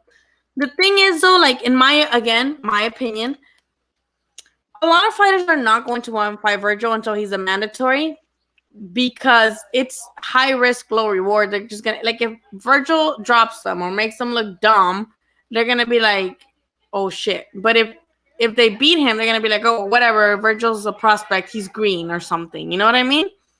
So it's kind of like low reward and it's higher risk because Virgil has hands. Virgil has strong. I've seen Virgil spar Ramirez. I've seen Virgil spar Mikey, and it's a fucking show. Hernan White says he was offered $5 million. How much did he want? How much money did he want? Andy, he's already, in my opinion, he's already set for life. Why is he? At this point, in my opinion, Andy should take whatever because he needs a comeback and he needs a decent comeback and to prove something this time for sure. So just take whatever the fuck they give you.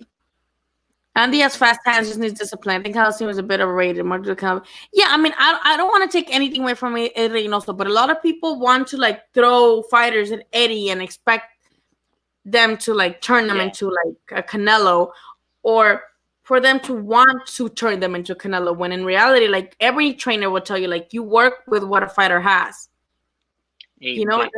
But they're pressured to turn them into that. Look at Valdez. In my opinion, Valdez was all Valdez needed was hey buddy, can you move your head a little bit so you don't get hurt? Have a little bit better defense. I don't like that Valdez went with Canelo team because in my opinion, that's what's making him look so awkward in his last performances. He's it's a whole new style that he's been adapting when in reality he was such a Mexican come forward, typical fighter. And there's nothing wrong with that. Especially because he had the power to be that way at 126, 130. I don't know if that hold up on there. But I personally was not happy with Valdez going to the Canelo team. I thought it was kind of a setback, in my opinion. Where's Legends Gym? It is in Norwalk. So 25, 30 minutes away from here. Oscar Valdez versus Miguel Berchelt. Any day of the week. Who was it that they're who wins against Mikey and Spence? And he's Mikey beats Spence 9 times out of 10, twice on Sundays. Who was that? Oh, who was that tweeted that? It was a famous boxer. I don't remember, but I just remember seeing it on my timeline. And he got so much heat for it. But he's yeah, he beats him 9 out of 10 times twice on Sundays. I think Andy wants a tune-up to work his new corner before taking. Of course, but he should look good. I don't know. With Andy, I was very disappointed. I was so disappointed. I should bring Estrellita. I'm going to ask Estrellita if he wants to come in. He's a co-trainer. Well, not anymore. He used to be Andy's co-trainer. He's the guy that went viral in that video because you know how Andy hit him while doing pad work? Yeah. That video, that's him. He's one of my friends. I've interviewed him before. I'm going to ask him, hey, do you want to hop on? And then he could tell us maybe as much as he can tell us because he's told me things that I don't think I can say. But just know that Andy was very, undisciplined. can't make somebody do things, you know? Yeah. So you think Oscar Valdez identity crisis? No, that's not, I meant that like at this stage in his career, he had When a did she say definite that? style.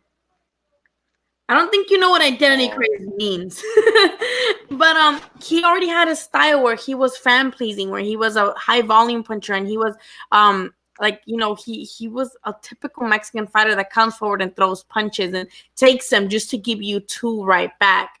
But all he needed, in my opinion, all Valdez needed is just a little bit more defense and a little bit more mindfulness of the punches you can take and the ones that you shouldn't be taking. And even if you take them and you know, give some back, there's some punches that you shouldn't be taking.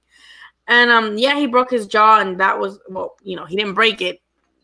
Quig broke his jaw, and I think that's also a big thing to get over. But I don't think, like, in his first fight, who was it? Like some Italian guy he fought, right? Tomasani?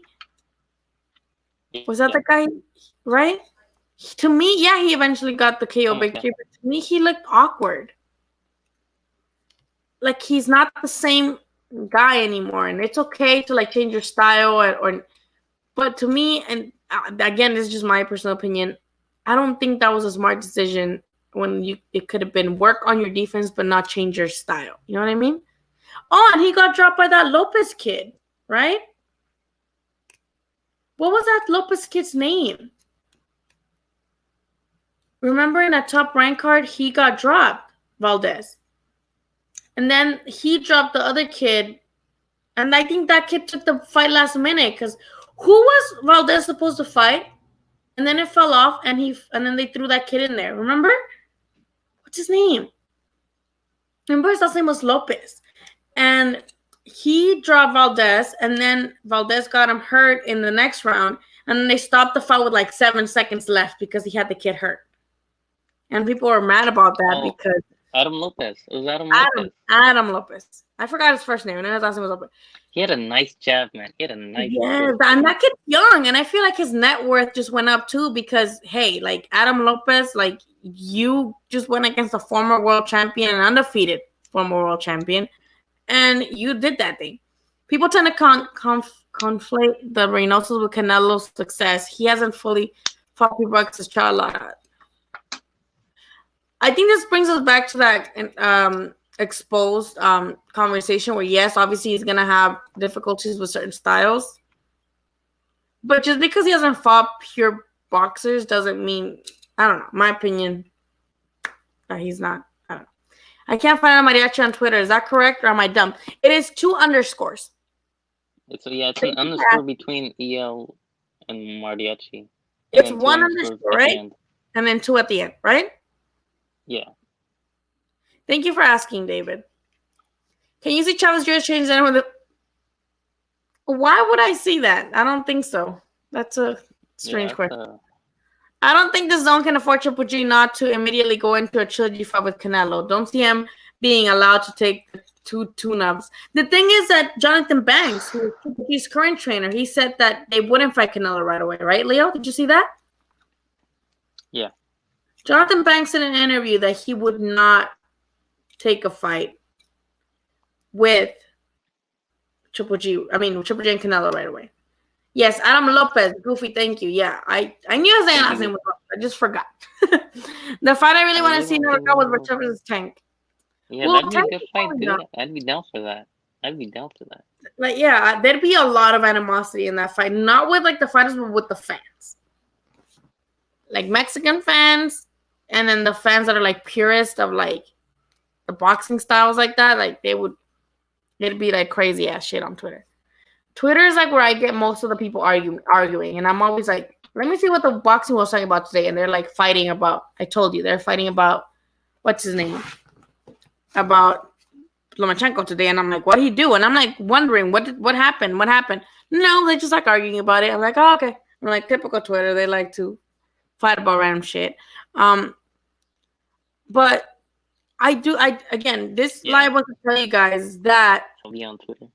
Jesse Magdalena will be on this live on Wednesday, May 6th. I made a graphic for it that I'm going to post on Twitter later. So follow me on Twitter, and then I'm going to post it on Instagram too. You guys can ask him anything, respectfully, please. Like, I know you guys have certain feelings, or you guys may be mad that he lost to Dog Bay after, like, dropping him in the second or first round, but respectfully. Like, every time I have a fight around here, regardless of your feelings, I would like for you guys to not be disrespectful. I'm going to, you guys can ask him anything. He used to spar with Oscar Valdez. He sparred a lot of people at Legends. He used to be WBO champion. He fought Isaac Dogbay and lost. He lost to Dogbay, and then Dogbay lost to Navarrete. They were supposed to have like a rematch, and it never happened. So I do want to ask him about that. And he fought at the undercard of Navarrete last against De Vaca here at the Bank of California Stadium, and he was the first one to drop what's his name, Rivera, the guy that Leo fought. That was his second fight at 126. Rafael Rivera. Leo fought him. Jojo fought him. He had never been knocked down, and Jesse knocked him down for the first time in his career. And I made this flyer. It's pretty cool. I'm gonna post it later. And it says the time, the date. Let me turn the thing down. I think you can see it. You can't because the fucking reflection. But I'm gonna post it a little bit later. On my Instagram, which is at Billy Ho Saunders. Let me post it on here. My Instagram. My Instagram is at Billy Ho Saunders, just like Billy Joe, but Billy Ho. I have nothing against Billy Joe. This is just a play of words because I thought it was funny. I get so many people from the UK like, you're dissing Billy Joe. I'm like, well, I'm not like his biggest fan, but no, I just thought it was funny. So that is my Instagram name. And you guys can follow me on there because I'm also going to post it on there. And be thinking of questions of what you guys want to ask Jesse. Because that's one thing, though. I do want to make this, like, interactive. Where just like here. But I'm also, there's some questions that I want to ask. So I do want to make it a legit interview. And then maybe towards the end, more of focus in the comments. You can definitely time in but I want to make it more of an interview. Do you know what I mean? Like, if I were to be interviewing you, Leo, I'd be like, oh, so what about this? Blah, blah, blah. I'm not going to be like too focused on the comments. Yes, we're going to keep putting them on the screen. And yes, we're going to be taking them into consideration. But I think I'm going to let him dictate whether if he wants to respond to the comments as they go or at the end. You know what I mean? Mm-hmm. It's going to be our first time with like a fighter on here. So we're going to see how that goes. And then Broly's next week. I'm pretty sure you guys, if you guys are disrespectful to him, he's probably going to cuss you guys out because that's how he is. You can try. The fighter line is even. The zone is hurting bad. They need Triple G Canelo ASAP. Bullshit. A lot of people are canceling their subscription. It's actually also like a meme on boxing Twitter right now where they're all canceling their DAZN subscriptions. And I get it because, yes, DAZN has, like, content up there, but it's no content that you can't get on YouTube. Oscar's a good fighter, but he doesn't get hit with the punches. His career might not last. Yeah, like, that fight with Wig, in my opinion, that probably took years of his career, you know? Like, some punches you just shouldn't be there to take. But Joseph Sachs, nonstop war. Both big punchers, neither really moves. Well, we haven't seen a lot of Tank, unfortunately. Like, Tank, we don't know what his deal is. He has power. Then Garcia is scheduled to fight either Pacquiao or Spence Jr. next year. Depends on who Manny chooses to fight next. Supposedly, Manny has just one fight remaining in his PBC deal. Yeah, so he has one fight in his PBC deal, which is why Eddie Hearn is literally, like, right there, ready to jump at Pacquiao with some really good offers to fight Mikey on DAZN, but the fight would be in Saudi Arabia. I wouldn't want that. I wouldn't want to fight at like 9 in the morning here eating menudo instead of like eating pozole and the night or ceviche. That wouldn't be a Saudi Arabia fight wouldn't be at 9. It would be at 1. Like well, 12. They start at like 9-ish. Or 11. I don't know. I remember. Well, I mean, that's a card. Are we going to watch all the fights on the card? Like, yeah, there might be a couple I do. But like, dude, you know how I'd be on the undercard. All I know is that, like, I don't want to wake up early to see shit. Like, man. Mayweather protecting Tank from the wars. Honestly, I don't think Mayweather's even involved. Like, I don't think so. Jesse is from Michoacan, if I'm not mistaken, in Mexico. I'm pretty sure. I hope I'm right. I'm pretty sure he's from Michoacan, but also he's from Vegas. He's in Vegas right now. But he trained here. He's been switching trainers, which is something I really want to touch up on, because he was with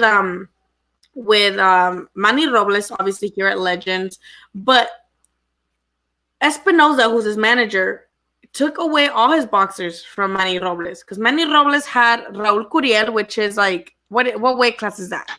Raul Curiel, I forgot.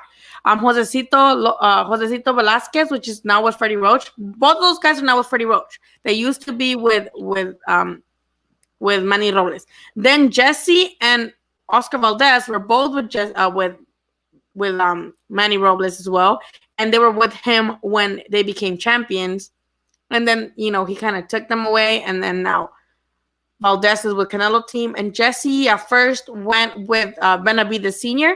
He was training a little bit with the Benavidez brothers in Arizona, and then now he's in Vegas with Capetillo. So I feel like that's a good topic of conversation too, asking him like, hey, like, how are you, you know, dealing with these corner changes and weight class change, and what happened with Benavidez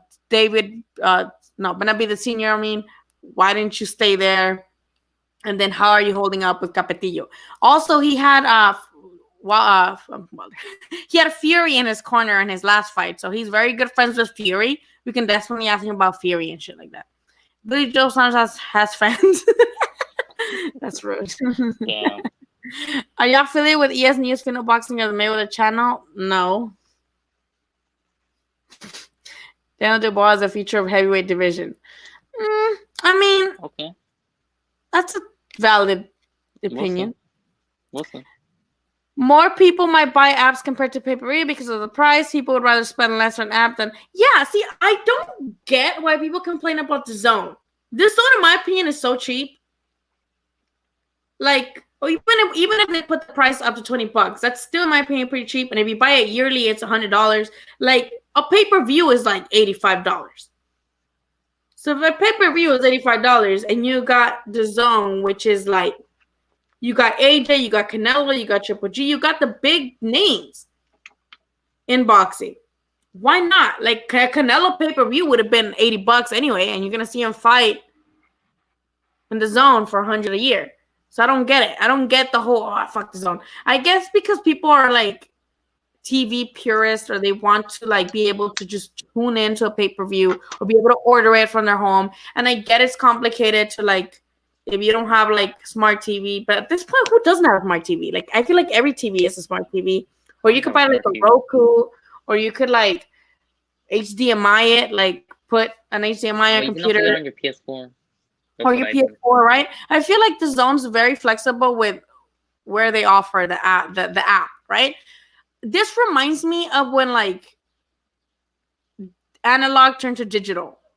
You might be way too young for that, Leo, but I remember when I was in elementary school, turning analog into digital, and then people had to start getting converter boxes. Like, you didn't need you could have the antenna, but the antenna was not going to be enough. You had to get like a box, either a cable or a converter box. And people were flipping, and you had to like, they kept prolonging when they're going to be going completely digital instead of analog signal. And people were complaining. And then now look, everybody has cable, everybody has internet in their house for streaming. I feel like at one point, come on, like, apps are whether we like it or not, the Zone's like the Netflix of boxing. Well, Soler versus Menudo, who wins? Both. I don't discriminate. Just at different times of the day. Like, Menudo, in my opinion, is like breakfast brunch after like being drunk. And Pozole is like noon up. Also, I can drink Pozole with beer. I cannot drink Menudo with beer. Bro, I eat those at all times of the day. All time. I can't drink Menudo past 12. I think that's what my mom made right now, Menudo. You've been stuff for the Middleweight channel, right? You admit it. Oh, yeah. Like, I'm really cool with Jeff and the guy that runs that page, who is Jody. They're really cool people. And they ask me sometimes to, like, sell them interviews or do lives on their channel. But I thought I was like, I want to grow my channel first before I jump to other people's. You know what I mean? I think I'm trying to make content for my channel before I go with somebody else's. It's very cheap and you can see screen with a friend or a family. What? I didn't know that. What do you mean share screen? With who? Like on the zone? No, that's mean? true. I guess you can give your password to people. I don't pay for like one of my friends who's not even my friend anymore gave me their password and they're not even my friends anymore and I still use their shit. They didn't kick me off yet. Nobody's paying for fights anymore. I used to have the hack. I mean, no, I pay for all my fights. Almost had me FBI. Too easy to pirate. Yeah. Too expensive to buy. Yeah, like back like in the UK, people complain about the 25-pound pay-per-views. I'm like, I wish that shit was $20. Yeah, I wouldn't mind. And then the movie theaters is what, like $16? Have you guys watched a movie in the? Okay. The movie. Yeah, the movie Have theater you guys ever watched a fight in a movie theater? Yeah, they're like 20. They're like 25, 26 around. What? There. I watched Spence versus Garcia at a movie theater. It was cool because like I had a flask. And then I bought an icy and I was like putting whiskey in my icy. It was pretty lit. But then I got really annoyed because like I had my phone up because I was live tweeting the fight. And then the guy kept coming. He's like, oh, you can't be on your phone. Like, bitch, the fuck? No, I'm going to be on my phone. So I'm like, I don't want to do movie theaters anymore. But it's pretty lit because there's like popcorn and stuff. I just think it's still like you still spend money. Because if it's $25 now, that's, to me, might as well get like 4 friends and then watch it at home and order pizza. Yeah, the Zoning HBO Part 2 is not. It's not here for a long haul, in my opinion. But HBO was here for like decades. How is that not the long haul? Yeah, how is that not the long haul? And I'm still mad they gave up on boxing. Honestly, yeah, no, I'm gonna have to tell you you're reaching. I understand why they raised as many Robles when he was the one that didn't. That's what I'm trying to find out, Claudio. And it sucks that Legends, unfortunately, Legends closed not before. Not because of COVID. It was actually before COVID. So I don't know where they're training at right now. But that's one thing I do want to, kind of touch up on because he was very vocal about it. Andy was like, I'm sorry, coach. Like, I didn't listen to you. And trust me, I got told stuff off record that I was like, yikes. So I don't know why he did that. I don't know why he would do that. He's not taking responsibility. Yeah, like you're literally not taking. Come on. Like he said himself, I was partying, I was eating too much. Yeah, he says that. And then he's like, I'm leaving you all. So how is the trainer the problem? It's not. It's you. The older generation was complaining once the Ryan Garcia, Devin Haney type of guys take over the sport, pay-per-view might die out because of the fans are young. Yeah, no one's gonna exactly like pay-per-view is also still live because a lot of people don't know how to work streaming sites. Or don't have it like fast because you do need decent internet to get a stream because they're also gonna be buffering and you don't want that shit. Might as well buy the pay-per-view just because you don't want to have reliability issues where like you can't rely on a weak stream, you know what I mean, or a weak internet connection. Try to explain the zone app. That's true. Okay, Claudio, that is a really good point. I must say that because when my dad, I told him like, oh, like someone's when I don't cover fights like in either UK or wherever the fuck, I hold parties. I'm like, come over, my living room's huge. I got TV, like come and let's watch and get drunk. And I told my dad, oh yeah, and my dad's like, did you already buy the pay-per-view? And I'm like, no, Dad, like it's an app. He's like, wait, what? Like they don't know. And casual fans at work too, where they're like, oh, they know who Canelo is. So they'll be like, oh, Canelo's fighting. Are you going to have the pay-per-view? And I'm like, no, it's on the zone. On what? Huh? So, yeah, it's hard. And I think when ESPN Plus came out, too, I remember an interview with Sean Porter when he's like, oh, I was about to watch a fight. I think he was talking about Amir Khan versus Crawford. He's like, I was going to watch it, but then I saw how to download an app or something like that. He's like, and then I just didn't. So, yeah, there's people that are like they don't care enough. If they're casual boxing fans, they might not want to go through the trouble of making an account. But, hey, if you can get, like, little teenager kids from YouTube to make an account so that they can, like, see their favorite Logan Pauls or whatever the name is, then I'm pretty sure we can get the casuals going in there somehow. I'm old and I'm a Ryan Garcia fan. Don't say you're old. Age is nothing but a number. It is exciting. Yeah, most definitely. I mean, I'm definitely intrigued to see how Ryan's career is gonna take off in the future. The zone is failing. Should I bet right now? Everybody's unsubscribing. They must be hurting right now, making their pockets hurt because they paid their fighters so much. And actually, I have an interview with the zone. When you go to my channel, I think that's the interview with that. No, I have an interview with Hearn where he says, he's like, yeah, we overpay our fighters. He's like, but we're trying to get Showtime out of business or something like that. Bro, come on. Yeah, share passwords. Yeah, I don't pay for my own. If they charge reasonable price, I would support. Yes, that's a great point. If there was $20, I would buy all of them. All of them. But I mean, the zone's pretty good. Damn. Let's move to the UK, Leo. We're fucking up. And they get free healthcare. What? Hold on. What? What? For us, that's only on Tuesdays. Dude, we get also their pay-per-views are like... And we still gotta pay like $15 for popcorn. Their pay-per-views are like 20, 25 pounds. Yeah. Yeah. CT just confirmed. Free healthcare too, man. 20.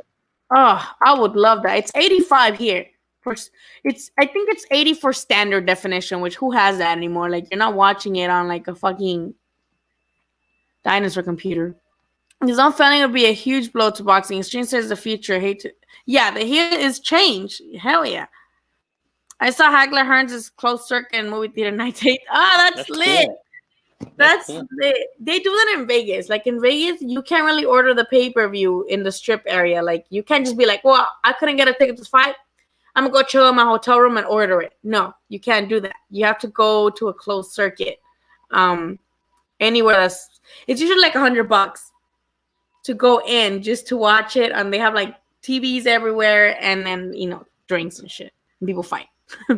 Are you Mexican or Central American? I am Mexican. How about you, Leo?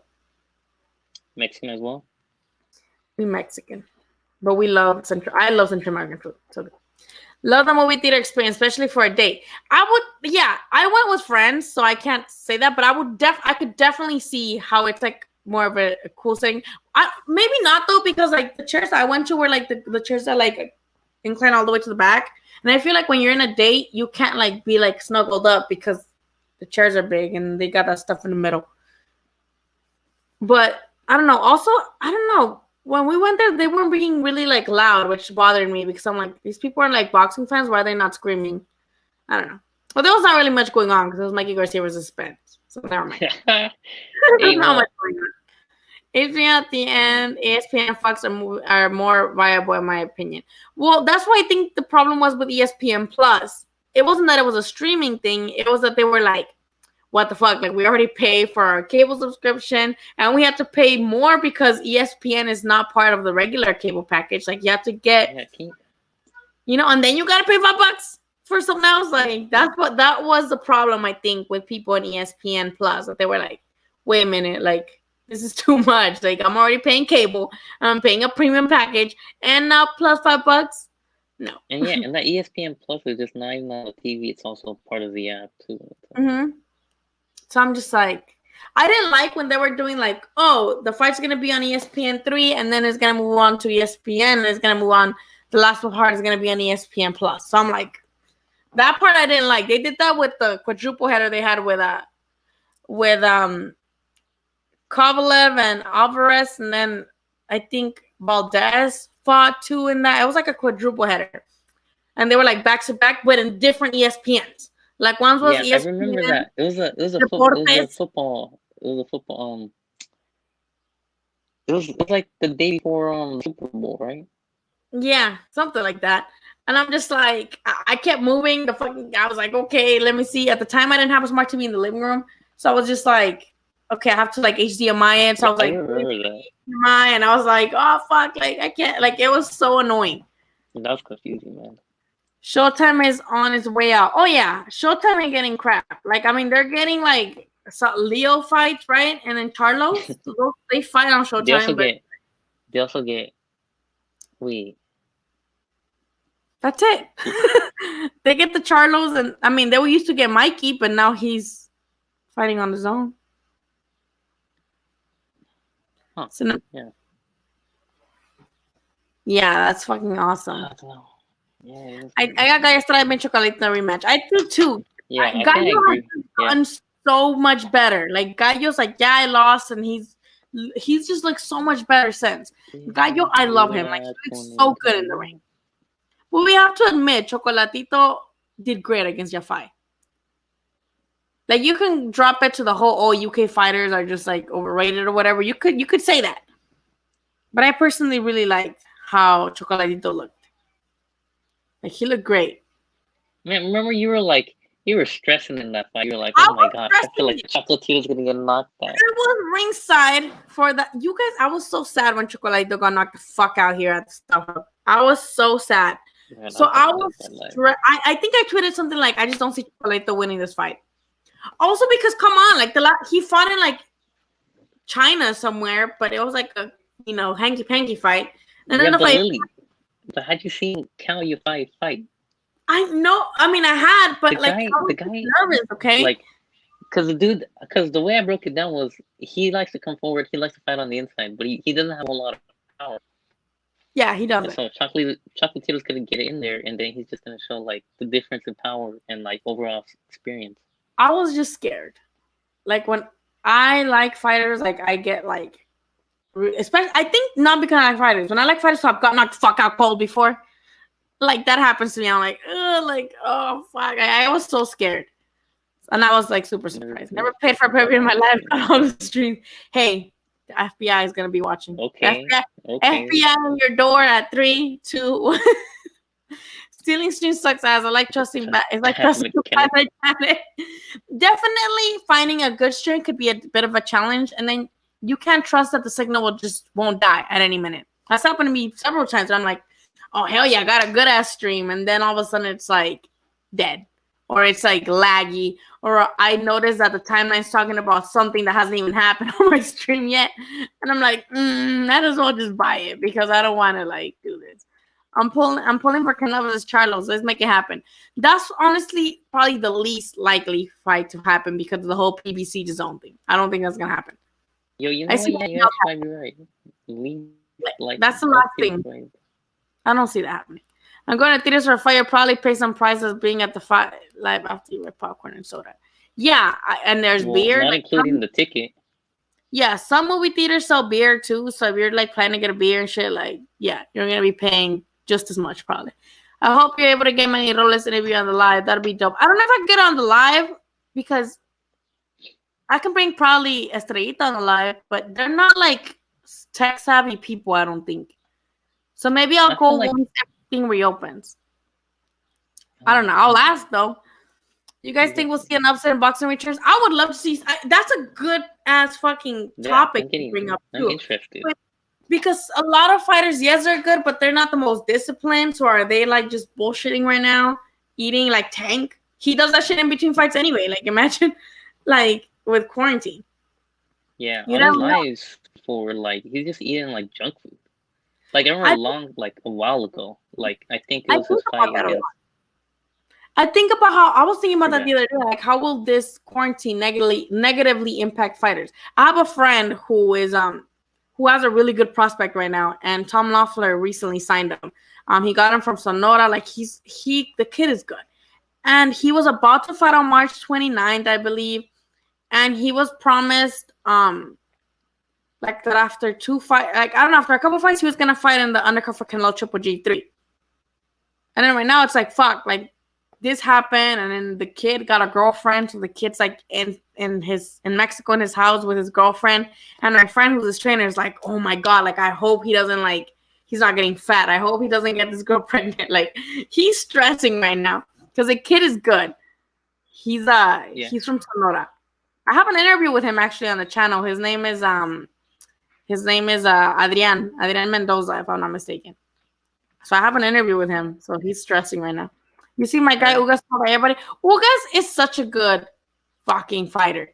Yeah, that's one guy like Lomachenko. Like he deserves. I thought he beat Porter too. I think everybody, and that was a knockdown. Didn't they rule it like a slip? That was a total knockdown, man. He totally dropped him. So he should have been world champion already. And that's not those type of fights make me sad because I'm like, damn, this guy should have been world champion. I know, right? It's like, is he gonna get a title shot next? Who knows? At least, like, to make up for it. No, like, you got me addicted to chiladas, Lily. Really, like, I have a friend who's like, that's disgusting. How could you drink pre-mixed beers? I'm like, well, I usually like to make my own stuff, but I'm lazy. And sometimes it's just hot, so I just run to a liquor store and get one. And the Modelo ones are the best ones. Like, my brother brought me to Estrella Jalisco the other day. That shit sucked. And the Modelo ones are good. Boxing enchiladas is what a motherfucker needs. We really need live boxing. Did you guys watch the Nicaragua fight? I think I asked you guys all that already in the last one. I am much like a fighter to Showtime and live support. Not in this stream. Showtime on live support. Okay. Yeah, I don't think Showtime has Showbox right now, so I feel like that's the way of like, yeah, we're still gonna entertain boxing. Oh, I should bring Michael Dutch over on here. He fights on Showbox. I think Rolly's fights on Showbox too. Yeah. Rolly's fights on Showbox too. Yeah, if I was a weak champion in a division, I was never sold on him. He had some questionable wins. Yeah. Yeah. If I was scared. Okay, I'm never afraid to admit it. I was scared that I was gonna see Chocolatito on the floor again, and my heart was not gonna be able to take that. There are a lot of UK fighters that look good until they fight in the USA. That's really interesting that you say that, being from the UK, because a lot of UK fighters don't like to admit that. I think Josh Taylor is the best UK fighter right now, in my opinion. Like, I love him. I think I agree. Josh Taylor's, he's the truth. But, like, yeah. A lot of fighters are like, once they face, maybe, I don't know. A lot of times I'm like, maybe it's the time change. Like, that has to be hard to adjust to. Real talk, Chiquita gotta give. What's the time change? They got weeks to get used to the time. Wasn't Joshua here, like, in Miami for a while, too? Who? He had Drake. Joshua. He had Drake in Miami in his house for, like, a week, something like that. Whoa, okay, I don't remember this. Drake supposedly curses all combat sports guys. Really? Every time Drake's with a guy, like, they lose. And he was with, like, McGregor. Oh, the curse. Yeah, like, actual, remember that? Curse, like, mythical curse. Kamal, I have to agree. I think Cuadras beat Chocolatito. But people don't like Cuadras. I love Cuadras. I didn't like that he went to Abel Sanchez for a bit. I was mad at that. But Cuadras got the boot from the WBC because he was doing coke. Cuadras was on this snorting binge, and he got the boot from WBC. So I hope he comes back and comes back strong. I love Cuadras. He's funny as hell. He is so funny. I remember I went to say, like, in an interview, and then when he had just joined the camp with Abel, he's like, he's like, I'm going to steal Triple G's idea, and I'm going to call myself Triple C. And we're like, what do you mean Triple C? He's like, Carlos Cuadras champion. And that shit had me dead. I don't know. I really like him. He's funny as hell. And he's like, I'm handsome, and he's funny as hell. Yeah. I do follow him on Twitter. Good. And he's always talking shit, so I need to keep up with that. He's always, like, saying it like it is. Jamal Herring is, like, a really good guy to follow on Twitter, though, too. Yeah, Jamal. I saw Jamal fight. It was cool. Oh, yeah, because you were there at that fight. Next time I'm actually going to Fresno on Thursday. Yeah? Yeah. Yeah, the Devashenko Nugas robberies make me sad because those guys don't get any opportunities. Yes, and they don't get, they don't get the money, they don't get the opportunities, they don't get the recognition. And fans are going to acknowledge it, but then they're going to move on. They're going to be like, oh, yeah, that sucks. All right, let's move on to whoever Porter's going to fight next, or whoever this guy's going to, Triple G's going to fight next. You know what I mean? Like, yeah, it's not going to take anything away. So it does make me sad. You know which one makes me really sad? That guy that Munguia lost to in Mexico. What was his name? And then he got smoked by Charlo. Oh, that dude was okay, though. He was but okay. It still makes me sad. I'm like, that guy could have been like a champion before getting fucking laid out like that. At least he could say that I was a champion. Yeah, that's true. That's true. That you're right about that. That's my like, because now he's done. No, I mean, I don't want to say he's done, but he's gonna go back and fight in the UK and like not be as as marketable. Had the scorecard said what happened, that he beat Munguia, at least he would have been like, hey, I was champion at junior middleweight, because he lost to Charlo at middleweight. And maybe the junior middleweight division is so like everybody is like scattered, and you never know what the hell's gonna happen. We saw that shit with Banana. Remember Banana? Ugh. Banana. You never know. Yeah, right. So it's like, come on. He would have. I feel like maybe he would have lost against those dudes, but at least he could have said, "Hey, I was world champion maybe for like a bit, but I was, and then I got knocked, and then he went up and got knocked." No one would ever have been able to take that away from him. Yeah, exactly. So I'm like, man, I get so sad. Like when he got laid out, and then it's like, yeah, he was getting outclassed by Charlo, but he was still coming forward, and I'm like, this guy's a warrior. So I take my hat off to those guys who they're there to get basically knocked out, but they put up a good fight. I wanted to, but I need English commentary. I think that after pandemic, we'll see who has been disciplined. I think we'll see several upsets. I'm ready. Long Live Boxing, I am ready for these upsets. I am so ready. I feel like you need to check on social media, too. Some people are just posting. Well, didn't, what's his name? Fury was like, why go down on my lady like 7 times or something like that so my jaw gets better or something like that. I'm just like, he's great content, but I'm like this. I'm like recording and I'm like, the fuck? But he's great content. Like he says shit, the funniest shit. Ugas versus Virgil Ortiz. Oh, that shit was schmack. Damn, who would you have? That's a good one. That's probably like the best. Good fight. Hold on. I haven't even thought about that. That's never even crossed my mind. That's the ultimate test for Virgil. Because Ugas should have, been world champ. I need a Munguia slugfest ASAP. He did good against what's his name? Against Sullivan, even though Sullivan gave it a better fight than most people thought. And I like to compare what is happening with Valdez and Munguia, because same thing with Munguia. Munguia, all he needs to do is just better defense, right? And he's still young and he's still craftable. But I feel like even he said it, right? Because he almost had Spike O'Sullivan like in 2 rounds previously before he stopped them. And he's like, oh, but my corner told me to not to go too crazy. So I didn't knock him out. So he's like, he even said it. And he even used those words. He's like, I was confused as to what to do. So I feel like with Munguia, at least though he has that power to be able to do that. Mm-hmm. Munguia, that's the difference. That's the main difference with Munguia and Valdez. They both, all they need is just a little bit better defense, but don't try to change their style. And that's why I like that Morales is at least like, no, like, yeah, I'm going to teach him defense, but he's still a puncher, and that's still who he is. Like, I'm not going to try to change him and talk him out of that. But it still gets him a little confused. Like, should I go for the knockout? Or are they going to call me sloppy if I try to go for the knockout? Like, what do I do? Type of shit.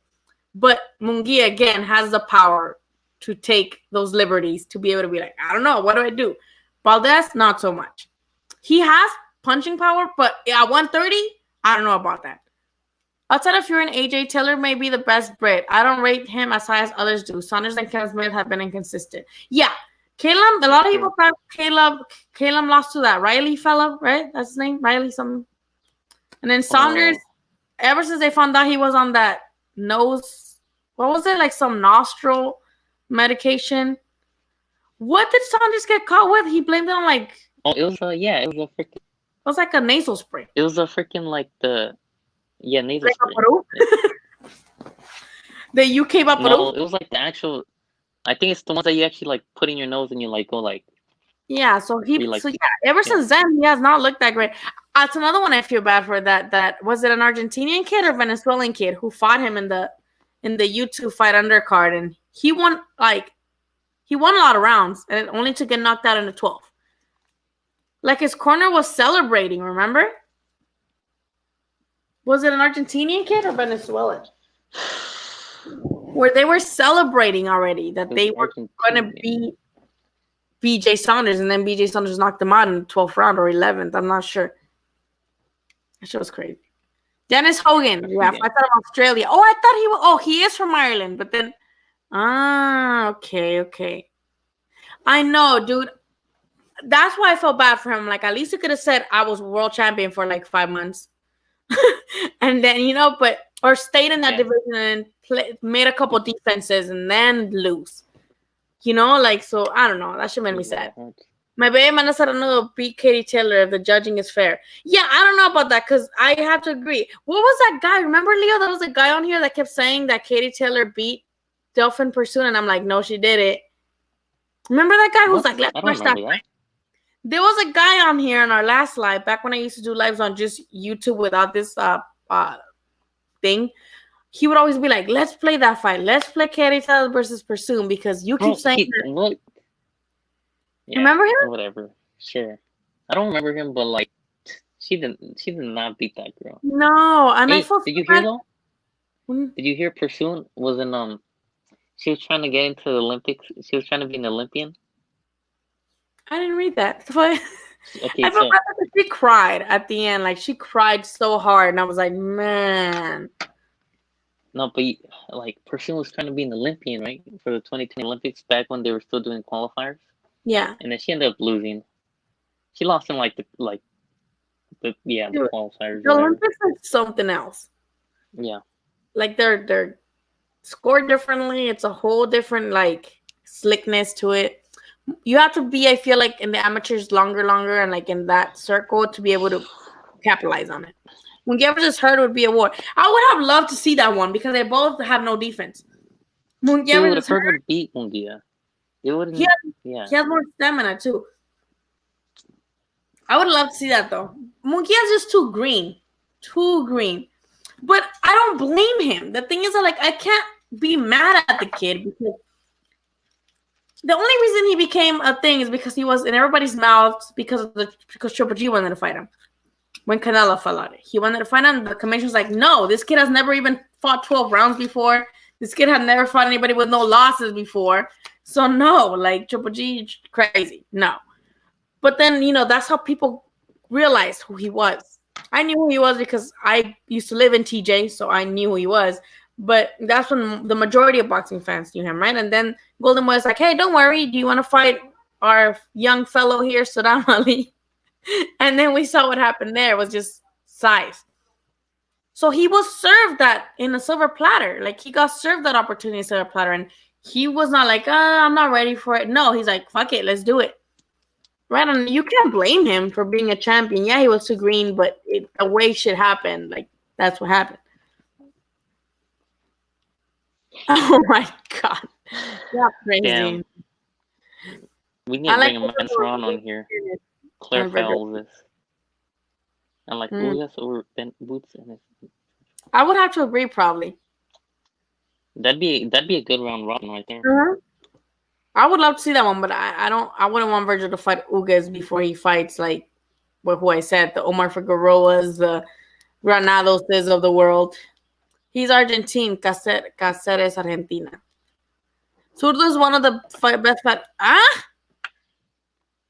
I'm glad you don't care what anybody says, because that's wild. He might be able to beat everybody.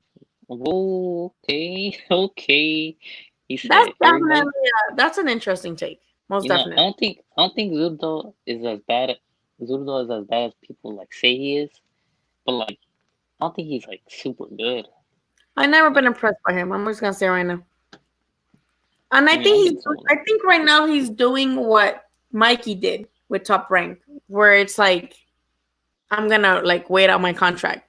I know he had a baby though, so maybe he's just being a dad. I think he's waiting out his contract. He's totally waiting out his contract. Right? That's what I don't want to like speculate and be one of those people to start rumors and shit, but I'm pretty sure that's what it is. He's like taking the Mikey Garcia route out of Top Rank. And also there was like this picture on Twitter I saw where he took a picture with Eddie Hearn at a fight. Oh yeah, I follow him. The best thing I remember about Zurdo Ramirez is when he's like, "Me peló la verga," and he said that shit at the end. I'm like, I love that, and that's about it. WBO didn't even grant Hogan an appeal for the rematch against Munguia. They dropped him for the rankings. Yeah, that's why I was pissed too. I'm like, what? I'm like, This is so bad. Like at least the kid deserved the rematch. BJ Saunders fights always fall through. Yeah, well, that's why I'm like, that Boo Boo fight would have been great just to see like who, like, just so they could unify and like, that would have been great just to unify, like, just so we could know, just unification purposes. Triple G was trying to cherry pick Munguia and even said the commission turned that down. Golovkin had a lot of. That was just like that was the most random thing ever. I just Yeah, remember like seeing the where do you article. get that from? Like, It's you like know Vaughn. what?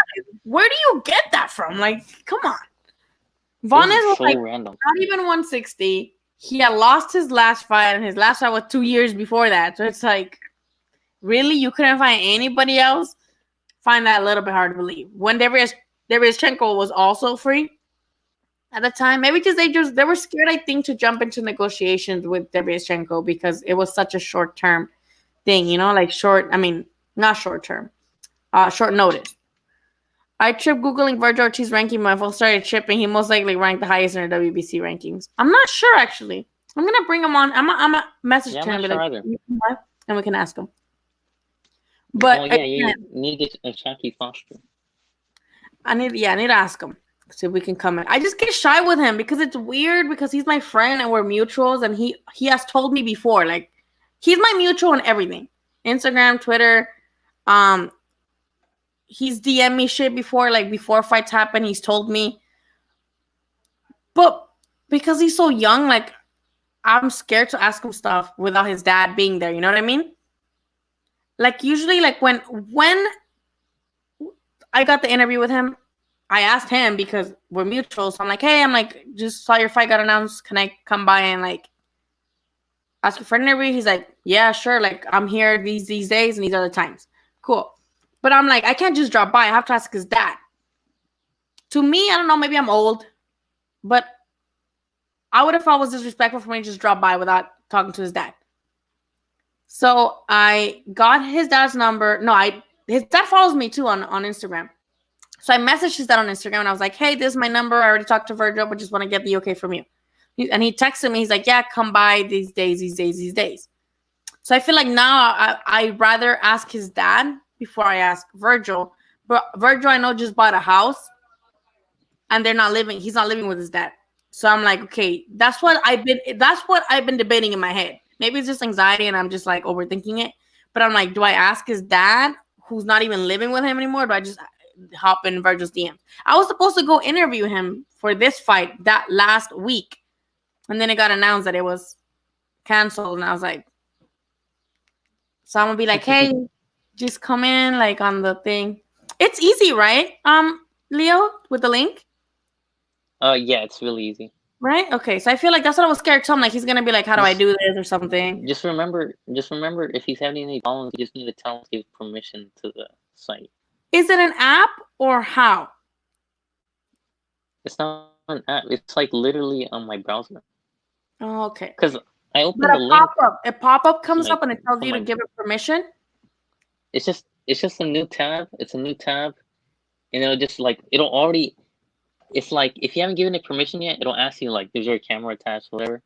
Or if you're like,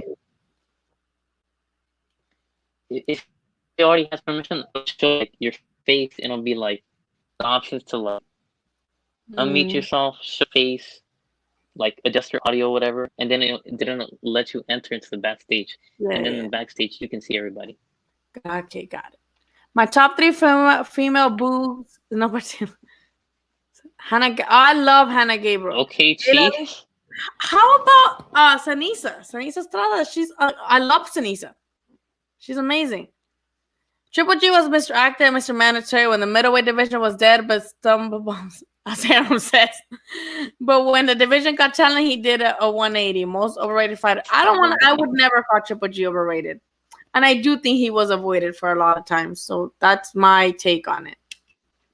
Charlo says he wants David Benavidez on 160. Are you buying that or interested? I'm interested, but I'd rather him fight at 160. Like, he has so many options at 160 that I would love to see him against. I'd be down for it. Well, if he wants to take the route of like, oh, I'm gonna fight other PPC fighters, and I could see that, I would love to see that. I would have to have Benavidez, I think. Virgil Ortiz, yes. So Virgil Ortiz wanted Keith Thurman, and that's one thing his dad always talks about, like Keith. Like, they've been wanting, and I think they wanted him to get the shot at that belt, but then the Pacquiao Thurman happened. So. If Triple G is so overrated, how did he go 24 close on the Canelo? Yeah, that's a good argument, Goofy, because I say that for both. For people that said Canelo's overrated, I'm like, Canelo went 24 rounds with a guy who knocked every motherfucker 160 out for the most part. You know, like he knocked out most of his fighters. his opponents, and then not Canelo. Like Canelo's up there. Same with Triple G when people are like, "Oh, he's overrated." I'm like, he gave Canelo like the best fights of Canelo's career so far. So I don't like when people say stuff like that. Thank you, David. We'll see you next time. We'll give you a shout out on Twitter. We should get off soon too, dude. We've been on the show for 12.5 hours. We have. It doesn't feel like it. Inés Estrada's cute too, as in the lady who she beats, Barca. Yes. They're both from Golden Boy. I was actually really excited for that card. Remember they were gonna have like a redemption card. Yeah. Marlene Esparza, Joette Gonzalez, who lost to Shakur, and who else? Who else was in that card? It was 3 big ones who lost recently, and it was called like redemption or something. Like, who was it? Who else? I forgot. I'm having trouble. Yeah. But I remember it was Marlene Esparza and Joette on that card of guys who have lost recently, and it was like a redemption. So yeah, guys, we're gonna cut this off Wednesday. Please be here. I would really appreciate it, especially because I am gonna have my first boxer guest, Jesse Magdaleno. Maybe go and YouTube one of his fights. He became champion by beating Nonito Donaire. So he beat Nonito Donaire, and that's why he became super bantamweight champion. He had like 2 title defenses, injured his hand, and was unable to fight. He had to cancel one of his fights because his hand got hurt. And then when he fought Isaac Dogboe, he had been off the ring for like a year, I believe. And then he lost to Isaac Dogboe. And he was supposed to get a rematch and hasn't gotten a rematch because he moved up instead. I don't know what happened. We can ask him. But definitely please come here on Wednesday. Thank you, Shiz Biz. Wednesday, guys. Wednesday, 6 p.m. Okay? I'm going to post it on all my socials. We're going to have Jesse Magdaleno. Next week, we're going to have Rollies, Romero. So please come. I might have Virgil next week. I'm going to talk to him. I'm going to talk to a bunch of my friends first before I try to get other people. But please be here on Wednesday, okay? Y'all have a good night. Leo, thank you for joining. I hit you up kind of last minute, but I'm glad that you joined. It's always fun. Be here on Wednesday. Got it? We'll see you guys. Good night. Good night, y'all. How do I end?